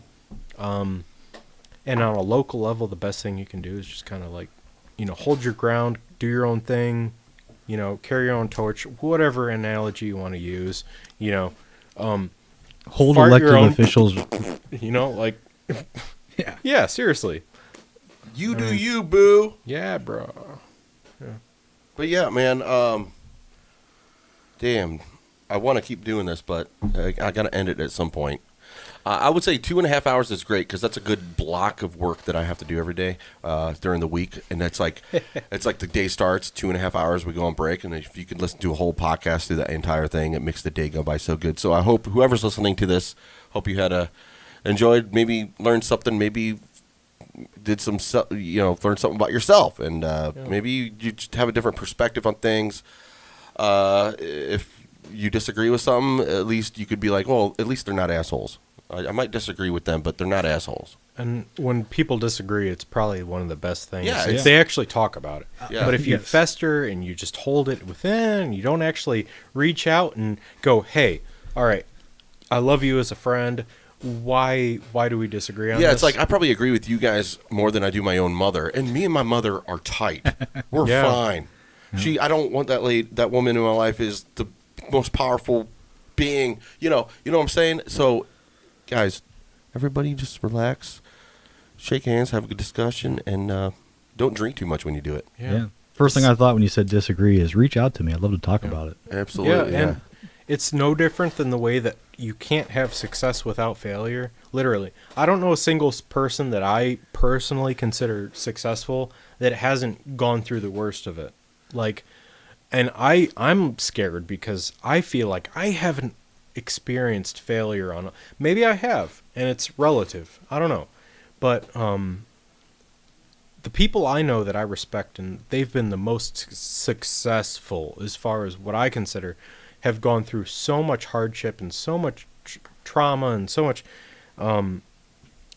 when it really comes down to it is like the best thing you can do is to just communicate. Like if you feel like the guy has a bunch of white privilege and is being whatever, talk to him, because honestly he values your life. Especially if he clicked add friend on Facebook, it seems just trivial. But if he did that and you talk to him and he's a dick, okay, block him, whatever. Yeah. But talk to each other. Like the best thing you can do is the one thing the government fears the most, is being collective and being able to come across a solution to those things. A testimony to what you're saying, my friend had a lot of opinions about the BLM thing, and he ended up talking to the Bob Marley's grandson or son, one of the Marleys, was involved in like a Twitter beef with my buddy, and he video chatted, like requested a video chat, and they video talked, and they ended up talking about music. Sure. Yeah. So it's like they both totally disagreed. They both had their ideas on why, like, and the dude was like, let's talk about this, and it eventually went into just talking about music. So it's like we're all like okay with each other, like especially we in all this seek country. enjoyment. If you want, you'd be like, have you ever watched the movie Speed? Oh, with Keanu Reeves, yeah. Immediately, boom, something can change. Be like, boom, we're connected. We're right at the same level. So I don't know. Yeah. It's really good one-on-one, especially when you look at somebody in the eyes and you could. That's the best form of communication right there. Yeah, the scariest thing about how vast we can communicate now is that it should create a neighborhood about out of every single reach of data communication. Like everyone that has a communication with the ability to connect to the internet should be able to feel like they're in a neighborhood with a person that's on the other side of the country. But instead, this divide kind of thing is happening when really the guy that's MAGA 2020 whatever versus the guy that's hey, you know what? Let's vote Biden. I bet if those two people actually talked and were like, hey, you know, I value this stuff, they'd probably agree on 98% of their things, and the only stuff that they disagree on is the stuff that's been inflated beyond a point that it's not necessarily relevant, because especially when it's two dudes talking, like, they're not talking about getting an embryo removed from their body. So that topic is, let's consider that mute. Like, let's talk about the fact that you guys want to be happy, healthy. You want to be prosperous. We all want the same thing. Mm-hmm. Like, no one wants anyone to suffer. And if they do, that person, those goddamn racist pedophile necrophiliac serial killers, probably became politicians. Those willing to lead are not sufficient to lead, and those that are like sufficient and should be the leaders, they're not the ones that are elected. It's as simple as that. And that's another reason why I love libertarians, because I heard this a long time ago, is we want to get into politics and into government to get government out of your lives. Yeah. Isn't that a strange, isn't that something, huh? No, yeah. Oh, man. We just want to leave you alone. Yeah. That'd be like a company being like, hey, we're showing you a bunch of advertisements, but really the reason we're showing them to you is so that you guys can forget about us. Like, and I think that's why the business model of the Libertarian Party may never succeed, is because we're not in I'm fringy. I'm Small an individual. L. So, Libertarian Party is where I find myself most home. Doesn't mean I'm libertarian. What it means is that's where I find myself most home. Meaning, if we're talking about parties on the weekend that I'm willing to attend, instead of spending myself out time at home, I'm hanging out with those dudes. Yeah. Because it seems like it might be fun. Yeah. And it's not like just filled with a bunch of people nobody should just go ahead and just be able to buy a gun. There's no way. There's no way. And then you're like, fuck. This party sucks. Yeah, the situation. Yeah, it's like there's no like nuance. It's just like this or that. Like, nope. With unfathomable amount of data we all have, I can pull out my phone, have 5G connection. You know, like I'm in middle of whatever, and I've got 320 megabytes per second internet, and yet I feel completely disconnected to the guy that I know. If I'm sitting in person with them, I communicate well, but it doesn't matter because there's some kind of weird divide that is kind of ingratiated, or whatever you want to call it, where the best thing you can do is talk one-to-one. Don't be insulting. Just find your common ground and figure it out.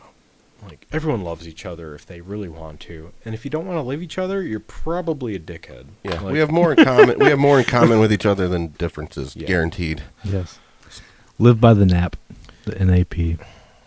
All right, guys. Thank you so much, dudes. Drew, Appreciate Warren. it. Rob's been trying to end this for a half hour. No, it's all good. And we're just trying to hammer this idea of hey, you should talk to each other. But, yeah. All right, man. We love you guys. Any other plugs you guys have? No. Anything else that people need? But if you guys think of something later on, send me a text for a link to something, and I'll add it into the description when it's finally done. Pay attention to what's going on in your local governments. Yeah. That's where you can make the biggest difference. Yeah. The issue is no one pays attention. Yeah, and it's crazy. Like Vermilion, hasn't even been 4 months of the year, and we've already voted by emergency order for over $2 million in debt. We've gone over $2 million in debt in just over 3 months. Is that why hardly anyone knows about it? It Was $500 for 2 months. I can't speak to that. I don't use water. Like, I literally flush the toilet, and then I travel for work, and yet I spent over 2 months. I spent $500 on a water bill. That's check for leaks. Yeah. Well, there's no here's leaks the thing. and there's no issue. leak. There's no leak after the meter. But well, it guess what? takes water to like flush it. But I use one unit every single month. That's one what I unit used of to water. use, and last month, like the last 3 months, it said that I used like 10. 1,000 cubic feet of water. That's a lot. That's almost as much as filling my pool. Because I don't have one. That's something I have a pool. I did I had my water bill has been $81.30 consistently to the cent. Don't know why. To the cent. To the cent. Yeah, what was that? Something's happening. Two or there's three like some units? system like where it's like, oh, he didn't use enough. We're just gonna charge him the basic. Your water meter's broken. Yeah, mine. They shouldn't be. They're all new. The whole city should be all new. Yeah, they did. I told them mine didn't work for like 4 years, and then all of a sudden they put a new meter in, and when mine went from working to not working, I was using 2 to 1. Mm-hmm. That was what my meter was using. But then all of a sudden it started clicking, where it wasn't actually counting, and it was saying 0 for a while, whatever. But I was always using 2 or 1. Now it's saying I'm using like 7 a month. What am I doing? Like, I'm leaving a faucet open at all times so I don't have a frozen pipe when it's 80 outside. Like, I don't know. All right, guys. All right, well. Okay, yeah. Let's We love you guys. Peace. We out of here. Bye, everyone.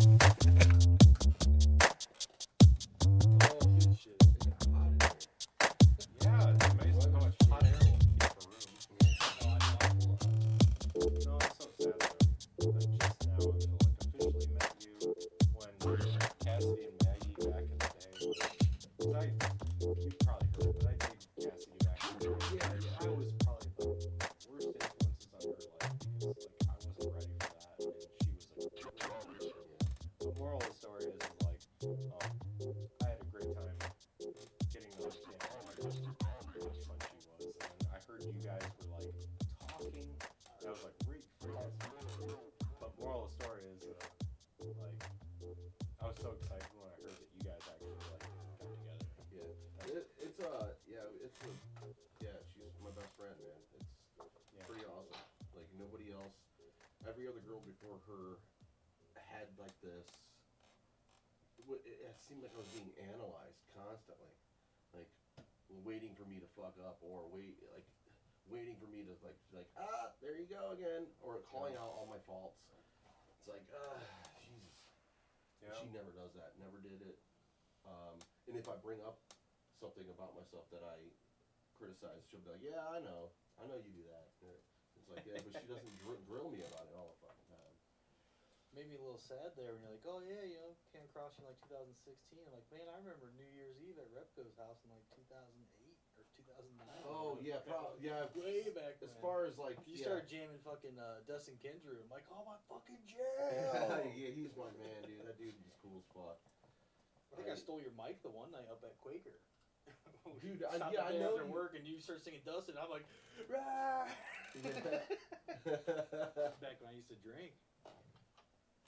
Kendrew's fucking. I hope I didn't pressure you to know.